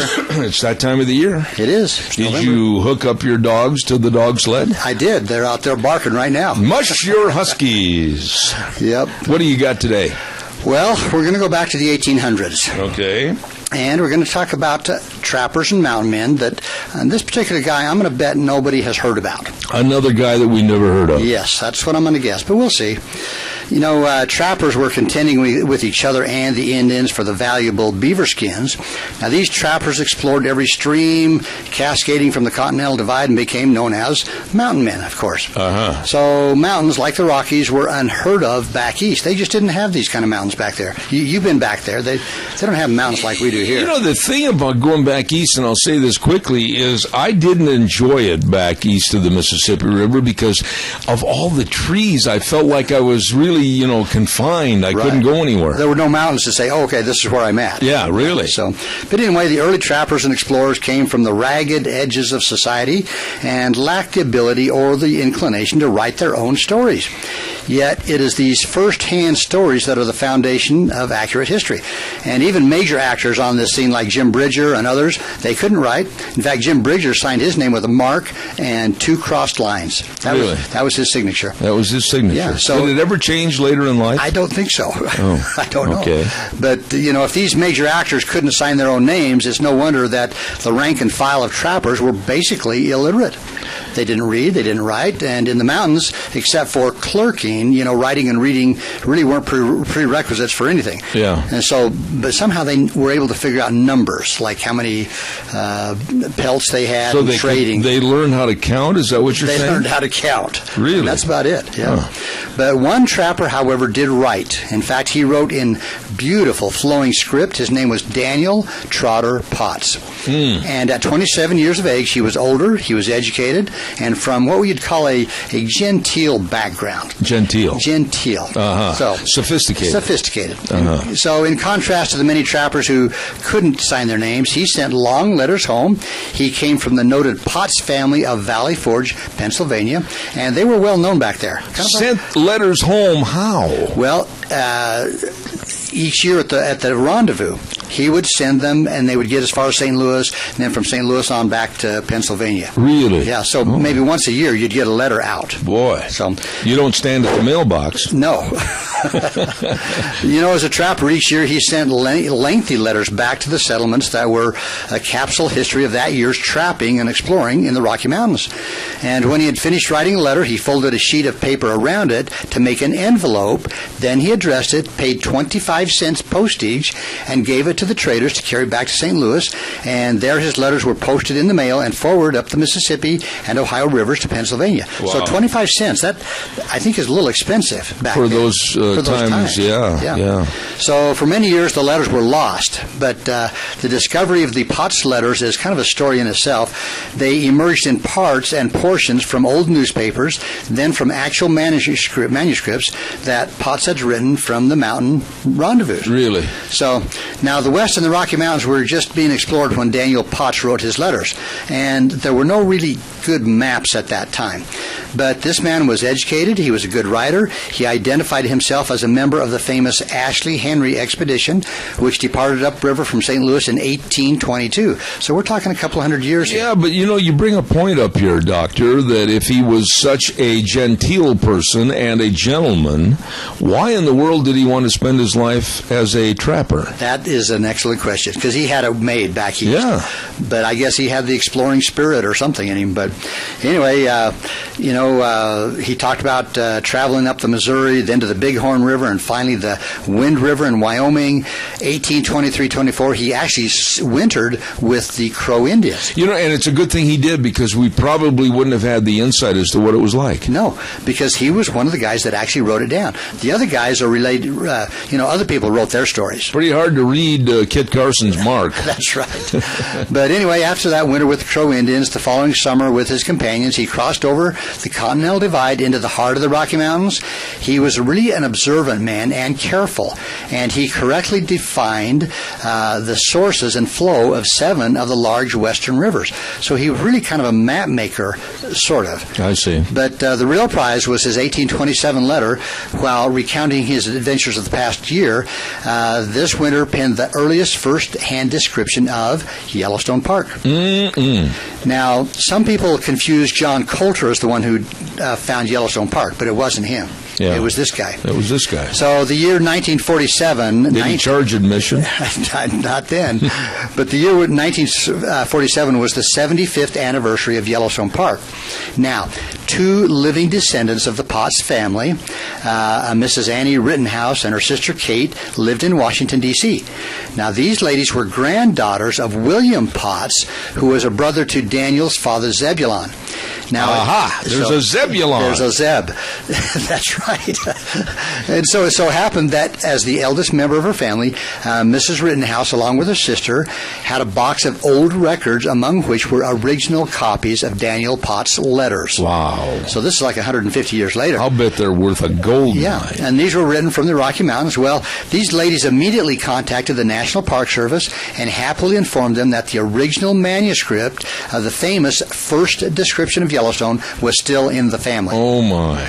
Well, besides the Yellowstone Discovery letter, they had 2 more. One was dated 1824, another one St. Louis 1828, so it was really an extraordinary find. So the park superintendent offered the ladies $100 for all 3 letters. No, wait a minute. $100. $100. Yeah. They were stealing them. Yeah, and the Daniel Trotter Potts letters are some of the earliest eyewitness reports of exploring the Rocky Mountains. They didn't sell them. Please tell me they didn't sell them. No, they kept them. Okay. So, in fact, I'll let you know where they're at. Oh, okay. So well, I'll tell you what, this is a good time for me to do a commercial. This is. While we're waiting to find out what happened to Mr. Potts' letters, don't forget Minnecasia Sales at 1321 East Main Street in Burley.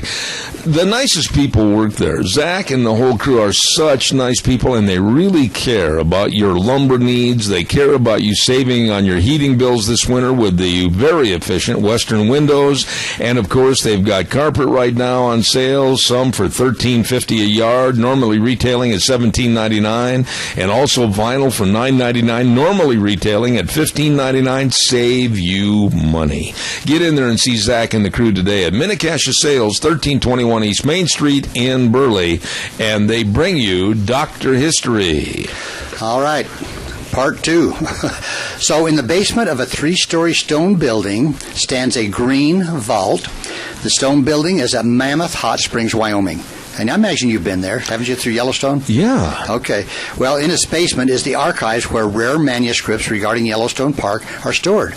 So in this safe are 3 manuscript letters.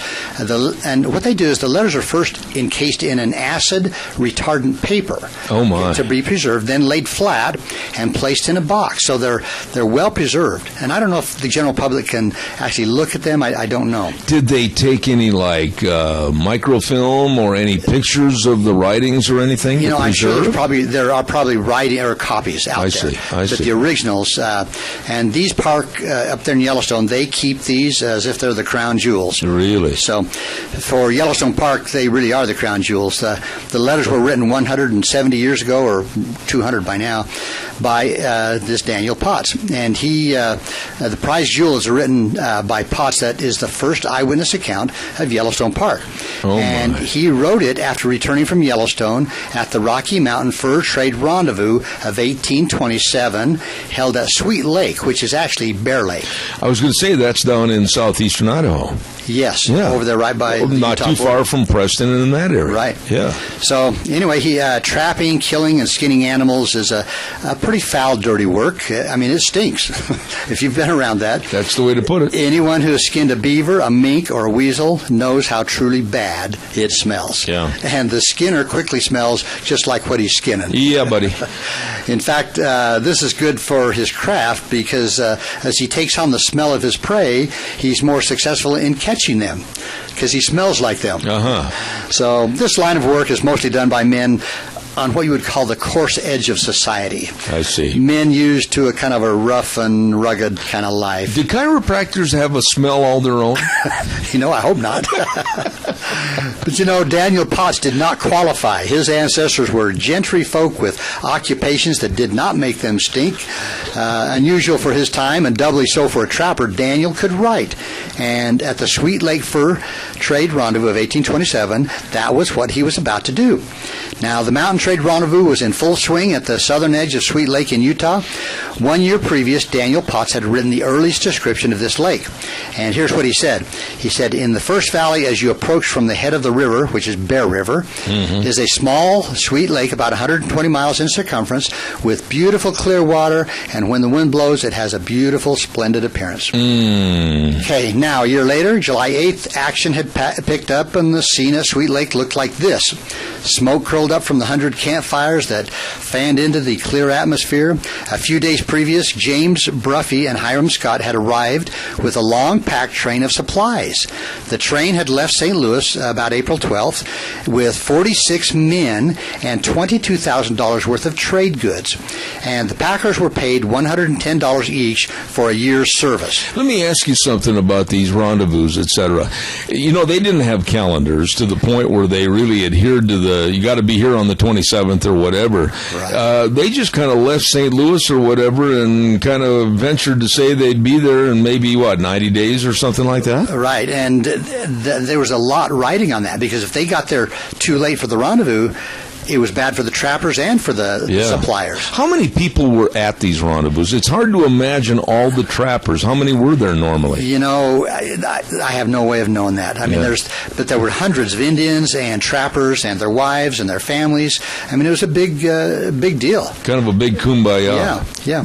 So anyway, the trappers and the Indians had arrived with their furs to trade, and the summer rendezvous was the key to success for the traders and an exciting party for trappers and Indians. Beaver pelts were best when the weather was cold, so they were trapped in the early winter and early spring, just before the creeks froze up and just after they thawed. So that was kind of a rough time to be in the mountains, but that was the best time for trapping.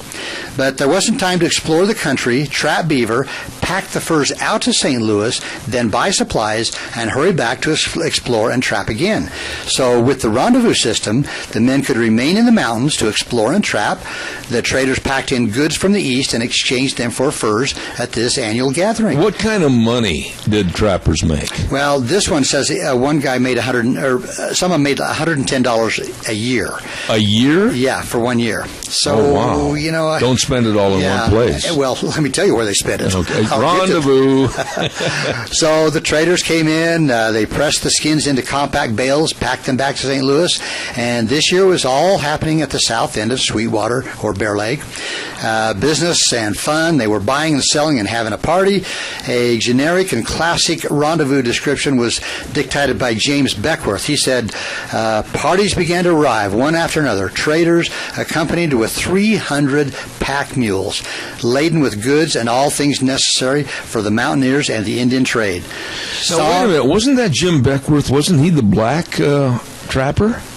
You know, I'm not sure. I think he was. He was a black trapper that came out west. Look that up for me I'll have to check that. But, you know, they were singing and dancing and shouting and trading and jumping and running and singing, racing, target shooting, telling stories. Oh, yeah. You know, the white men could invent all kinds of stories, and the Indians. How long did the rendezvous last? You know, I'm not sure, but I'm thinking they ran a couple of weeks or so. Really? 2 or 3, maybe 3 weeks.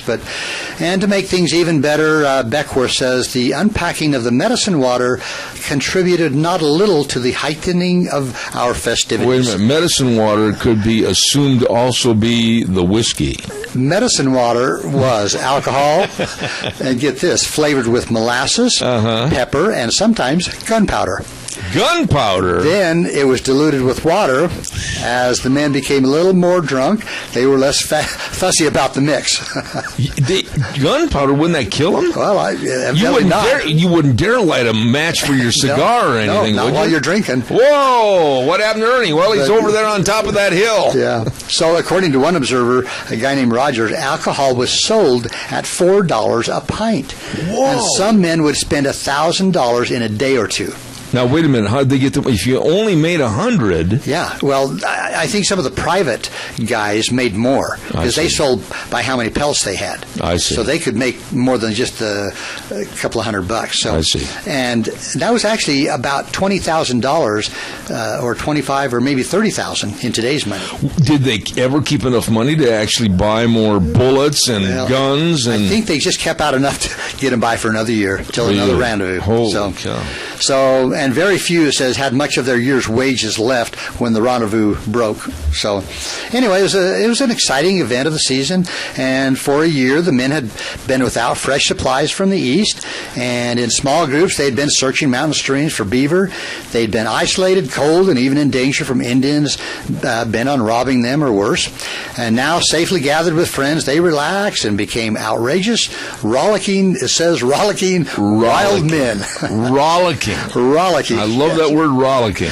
With their wives and their Indian friends, they squandered their furs and had a spree. I mean, they compared adventures, played games, traded, and at the rendezvous, they could trade beaver skins for, of course, gunpowder, lead, beads, blankets, sugar, tobacco, and beaver traps and Indian goods, but also colored ribbons, brass tacks, bright cloth, which they could use to then trade. To trade to the Indians, yeah. But why would they put gunpowder in the whiskey? Help me with that. that. I can't. That'll knock your lid off. I would think. Oh my. You know, but it says, some trappers threw away $1,000 in a few days. Their whole season's work. Some things never change, do they? Right. But one man, however, stayed sober, and for a time he left the party. His name was Daniel Trotter Potts. I'll be darned. And he enjoyed the fun with his mountain friends, but his background, as I mentioned, wasn't quite so ragged as theirs. He was educated, he could write, and this was a bit unusual, and he wanted to send some letters home. So, except for clerking, keeping track of money, writing skill was unnecessary for the mountain man. But Daniel was eager to report the year's adventures to his friends and family back east, and glad he had the skill to do it. So Potts, coming from a business-minded family, wanted to tally up his earnings. And now paper, actually, if you think about it, paper was valuable back then. Absolutely. It was almost like gold.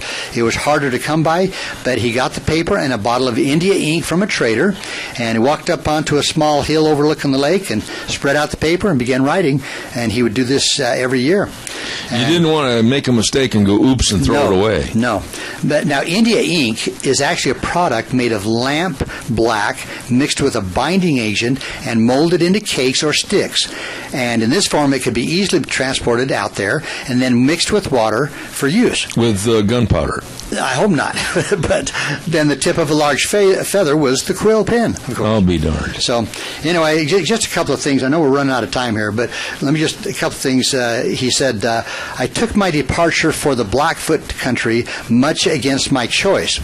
We crossed Snake River or South Fork of Columbia at the forks of Henry and Lewis's Forks, which is north of Idaho Falls, Idaho. And at this place, we were daily harassed by the Blackfeet. And tell me when we need to stop, Seb. I got about 2 more minutes. Okay. Well, Daniel Potts loved unexplored country, and I guess that was his real love. We could hit this again next week. This is really fascinating. Yeah, we could go a little more into Daniel I'd like Potts. to know more about what he wrote about this country and what he perceived and what we can actually see today. Okay, I'd like to do that. Let's do that because, I've just barely started. This is his book, and I've just barely touched on Now, did they, surface. in the book, did they actually recreate or, I guess, give a photocopy of his letters? I don't know. And maybe as I read in here, it'll tell me what actually happened. I would think they would have copied them, put them in available for people to read somewhere, somehow. It sounds to me like this Mr. Potts might have been one of the only, if not the only person that really had an accurate recording of what happened. Right, and anytime you can get a journal or a diary, like I've got that one that's the diary of a cowboy on the trail drives, and I do have another one that's a diary of a mountain man. And a lot of diaries from the Oregon Trail, too. Yeah, Osborne, Russell, and... Wow. So those, to me, are the most accurate... Let's do that next week. Okay. Let's hit that again about the Snake River and everything else, because I really appreciate that. Okay, we'll do it. Man, I'll tell you what, are we still having listeners all over the world? We're up to almost 400,000 hits in 110 countries. Wow, and none of them have really severed relations with the United States. Nobody's knocked on my door to say knock it off, and but almost 400,000 hits on our Look at all the money you're making. That's a joke, right? Yeah, I know. I can relate to that. But 400,000 hits. Yeah, in about a year and a half. Really? So, and every week there's about another 2,500 every week. No kidding. From name some of the countries. Brazil is big. A lot of people in Brazil. Hello, Brazil. Yes, Brazil, but South America, Peru, Chile. So if you and I fly down to Rio de Janeiro, yes, they'll welcome us with open arms. Open arms, I'm sure. Okay. Yes. And pay for our lunch. Yes. Okay. Doc, excellent job. Thank you. You have a good day, sir. I will, my friend, and I always look forward to this segment. Minnecasia Sales bringing you Dr. History, and they're located at 1321 East Main Street in Burley. Don't forget, Zach and the rest of the crew serving you. And they've got all the Tartar Farm and Ranch panels, too, and gates. Stop over to Minnecasia Sales in Burley. By the way, don't forget, Russ Mallory is running for re-election for the Burley City Council. 4 years experience and a lot of knowledge and proven leadership.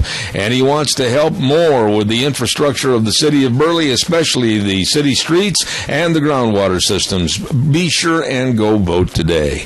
Russ Mallory running for re-election for the Burley City Council, paid for by the Re-elect Mallory Committee. We're going to take a little break. Be right back. Don't go away. And now, Now back to Zeb at the Ranch on AM 1230 KBAR. To reach Zeb, call 436-2244 or toll free 1-866-927-4587. And now, here is Zeb Bell. Thank you very much and welcome back to our last half hour. Zeb at the Ranch, thank you for tuning in. And we're going to go right to the phone lines right now. I've got one of my favorite guests ever on this program coming up for this next 20 minutes or so, and that's Mr. Kyle Olson with EAGnews.org. And when it comes to education and what's going on in our nation's schools, this man knows the answers. Good morning, Kyle. How are you? Hey, sir. I had to get a backup number, so I'm going to call him real quick, and then he'll be on. All right. Hurry, whatever you do. We're going to, while we're waiting, let's see, what else can I tell you real quick? I think I've got I got one more to go. Thank you. I'll take care of one more political message, and today is vote day. Don't forget, everybody go vote, and I want to remind you again that Mike Brown, running for mayor of Rupert, committed to the citizens of Rupert, and he's been a Rupert resident for a long time and very committed to helping things get better all the time. 8 years on the Rupert Police Reserves and 4 years as mayor of the city of Rupert, and he wants to continue doing that, as a matter of fact, and he asks for your vote today. Mike Brown for mayor of the city of Rupert, paid for by the committee to elect Mike Brown, Max Vaughn, treasurer. Hopefully we're going to get our friend from EAGnews.org on the program here in just a moment. Wheels, do you have him? Yes, sir, I do. Thank you very much.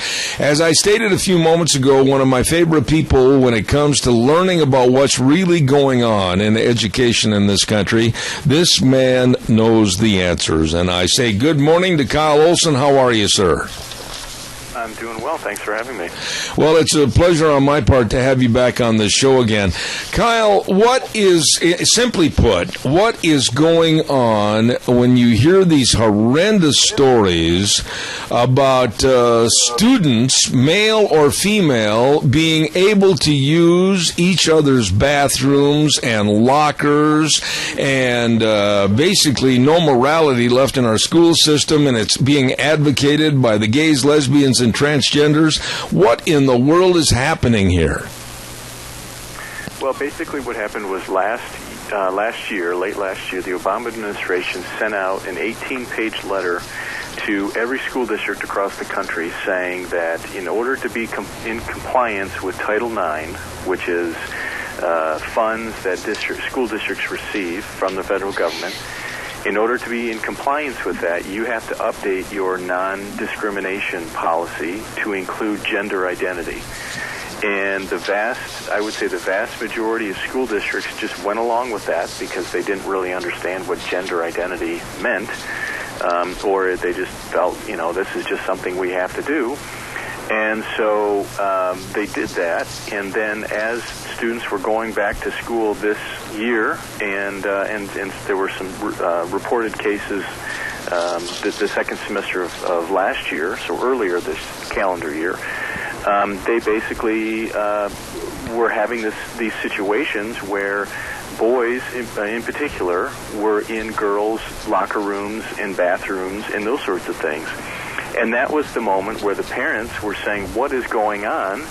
And that was where the rub occurred. Okay, how widespread is this problem, and can it be stopped? This is idiocy, and even as I mentioned to you on the telephone the other day, Kyle, the Twin Falls School District, here is the headline from our Times News newspaper. Twin Falls school trustees voted 4-0 Monday evening of that week to adopt a new gender identity and sexual orientation policy. It is following right along with what's going on in Houston and other parts of the country. Why aren't the parents outraged and beating down the door of the superintendent and the principal? Well, I think there are some situations where there is not a transgender student, and so there is not, the controversy going on. It's not necessarily applicable. But again, when you hear the phrase gender identity, people don't really, I would say the vast majority of people don't really know what that means. Or there's no, sort of practical application as these stories that we're talking about. And so, but in the situations where it is going on, there are a lot of parents fighting back, and there are school districts fighting back. There's a school district, Elko, in Nevada, which we've written about, that refused to accommodate a transgender student. There's another district in Illinois that we just wrote about today that is refusing to accommodate the student. And the federal government is stepping in and is threatening to take away their funding, and they're threatening to sue them and all of that sort of stuff. There's another situation in Virginia where a school district is refusing to comply.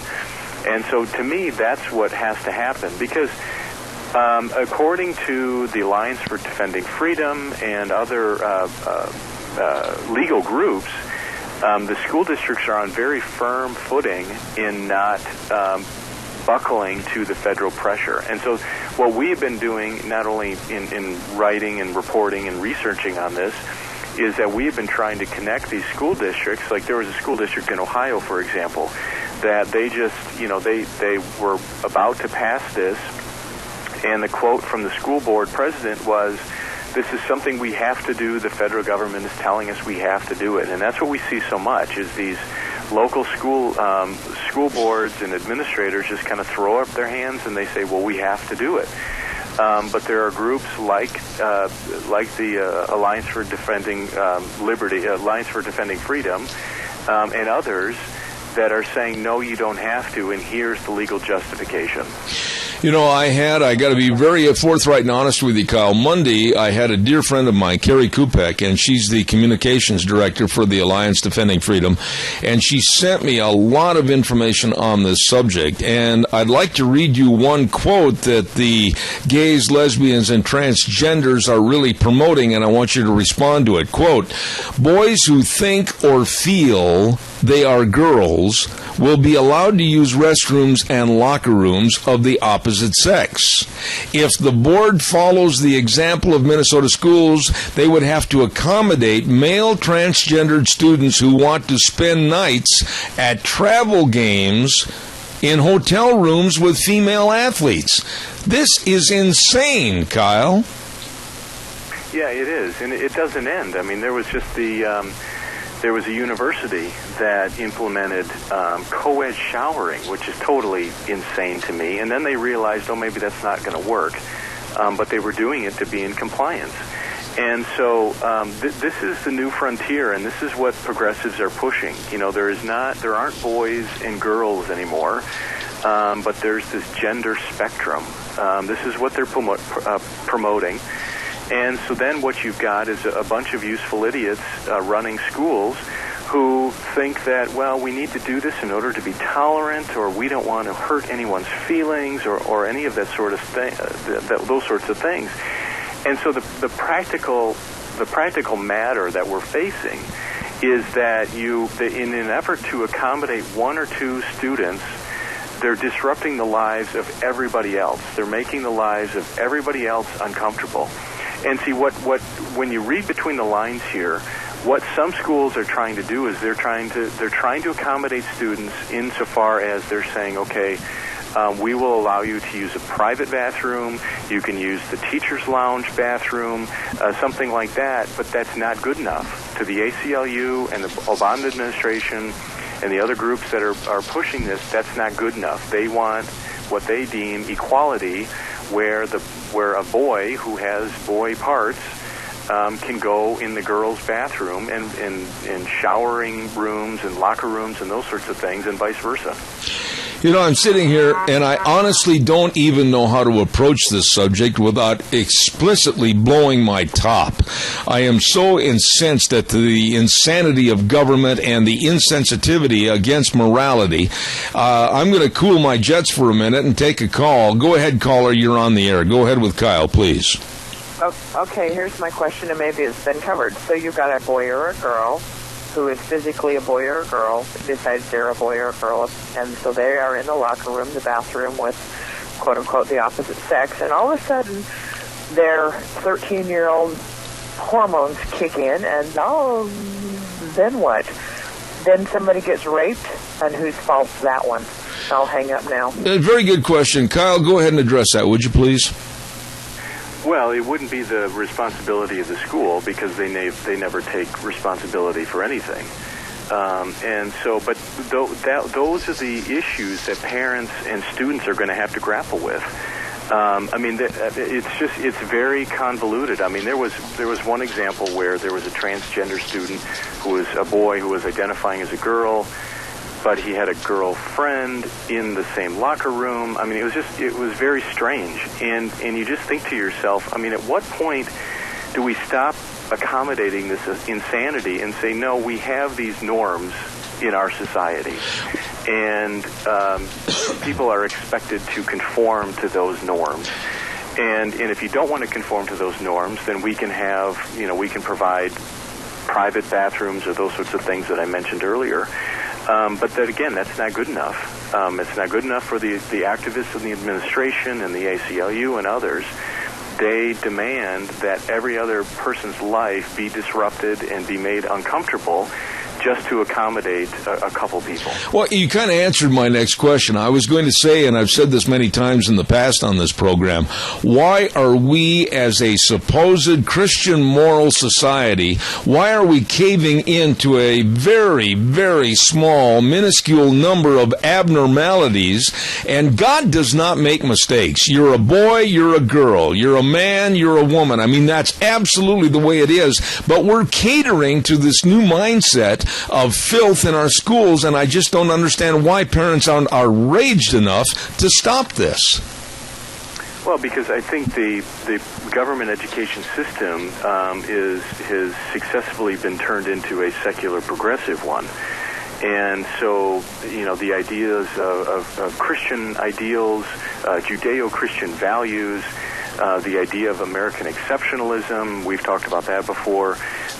These other ideas, they don't really exist in schools anymore. I mean, look at the coach in Washington State, right, who voluntarily prayed, didn't compel or force any students or anyone else to pray with him after the football game.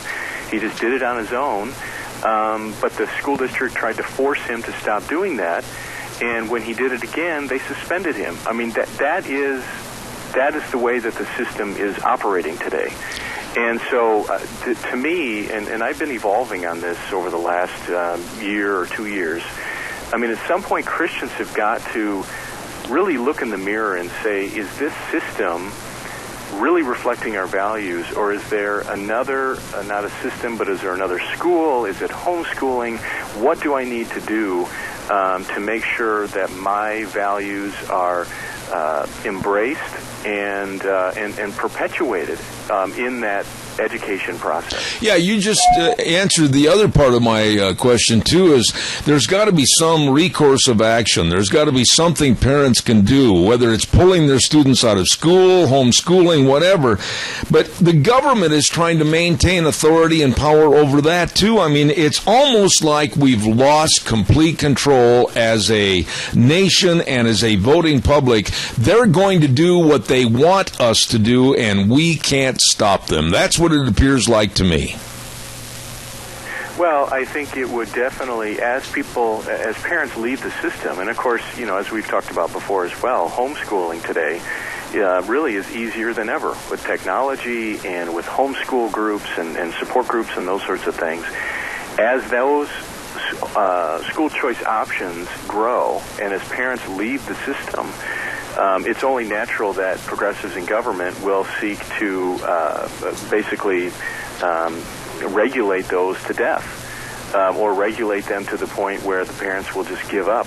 But that's why it's so important that they fight to protect those and expand those school choice options.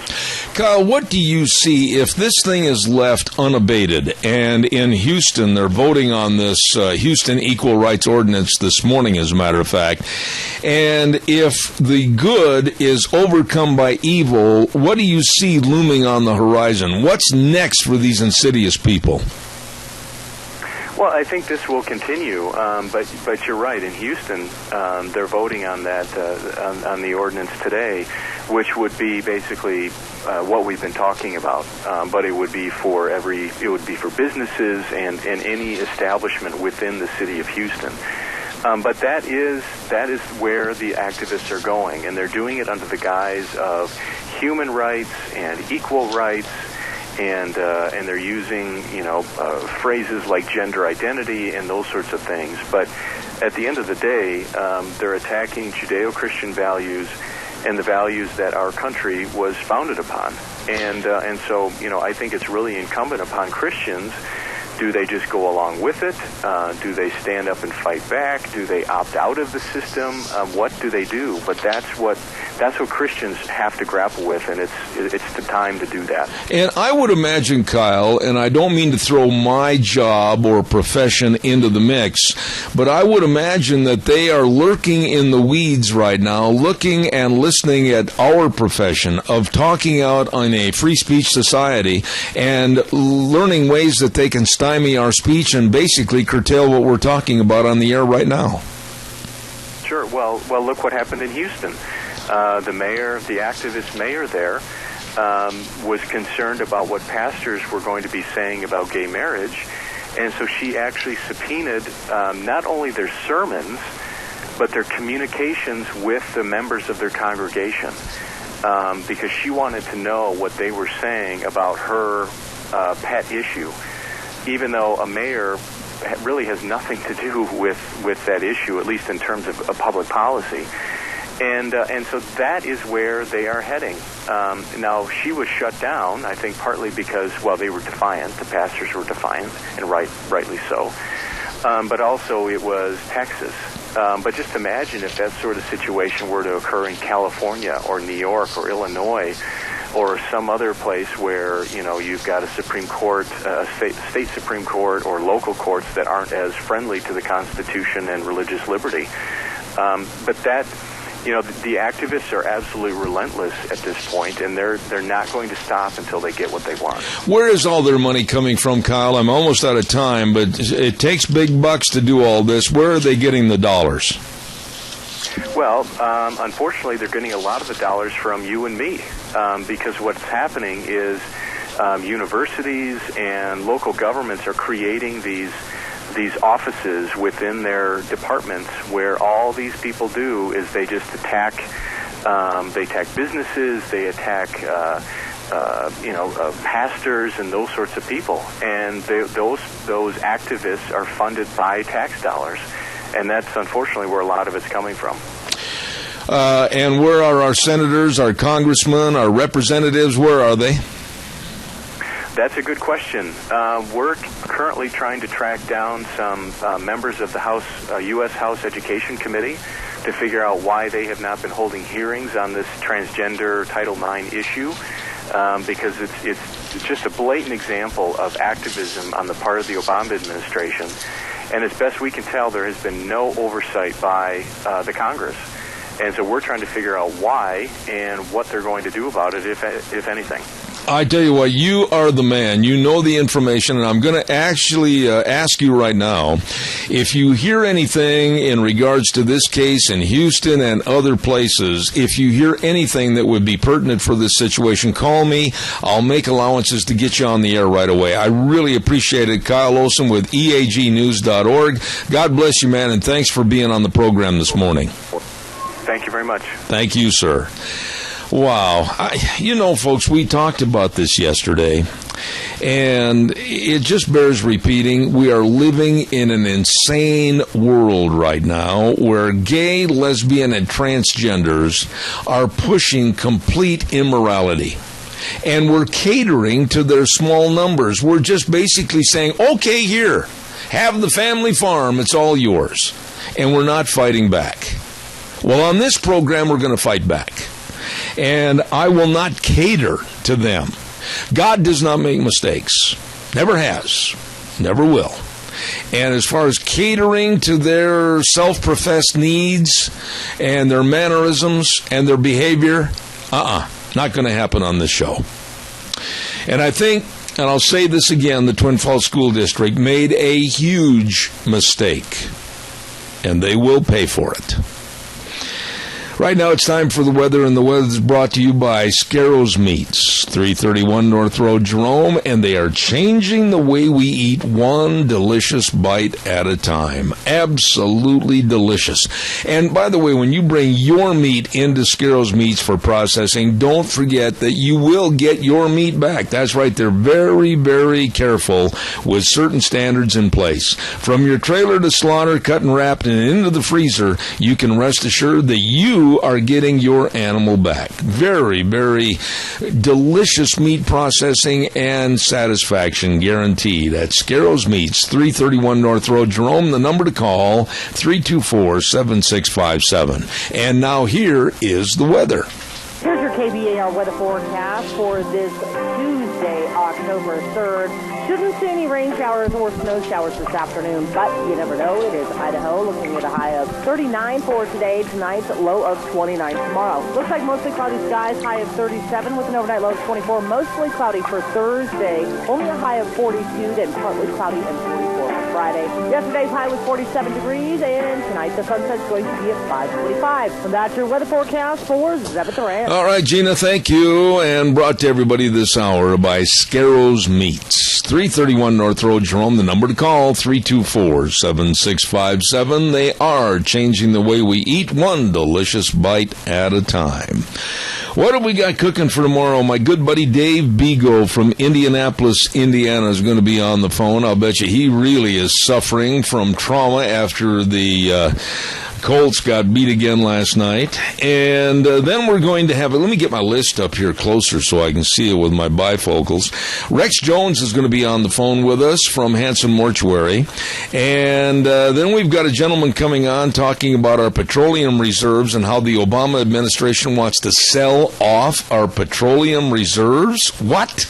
And then I've got an author of the book called Crouching Tiger. And this is a book written by Peter Navarro, and a very, very interesting book about how China is going to be trying, if not already, to take over everything in the world as the major superpower.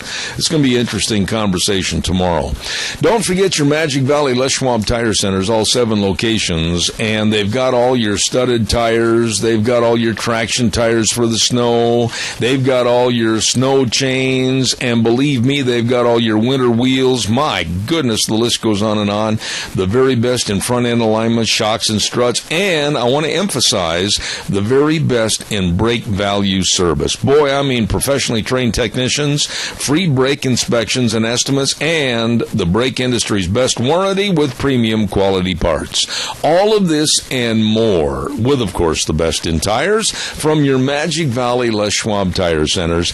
Lane and Rupert, Dave on Blue Lakes and Twin, Mike and Buell, Mike and Jerome, the Twist family in Paul, John on Poline in Twin Falls, and Randy, my old buddy, the Seahawk fan, on Overland in Burley. Your Magic Valley Les Schwab Tire Centers. Okay, you've been listening to Zeb at the Ranch. Make sure that you always hear everything. Contact Mount Harrison Audiology for a hearing screening. Call 312-0957 today.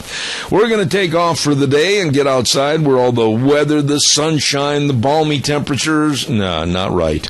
It's going to be kind of a cold preview of winter for the rest of the day. And we'll be back at 8:06 tomorrow morning and saddle the horse and ride for 3 hours right here on KBAR 1230 and then streaming live on the internet, zebbell.com. Until tomorrow, remember, the way things were are the way things ought to be. We'll see you tomorrow morning.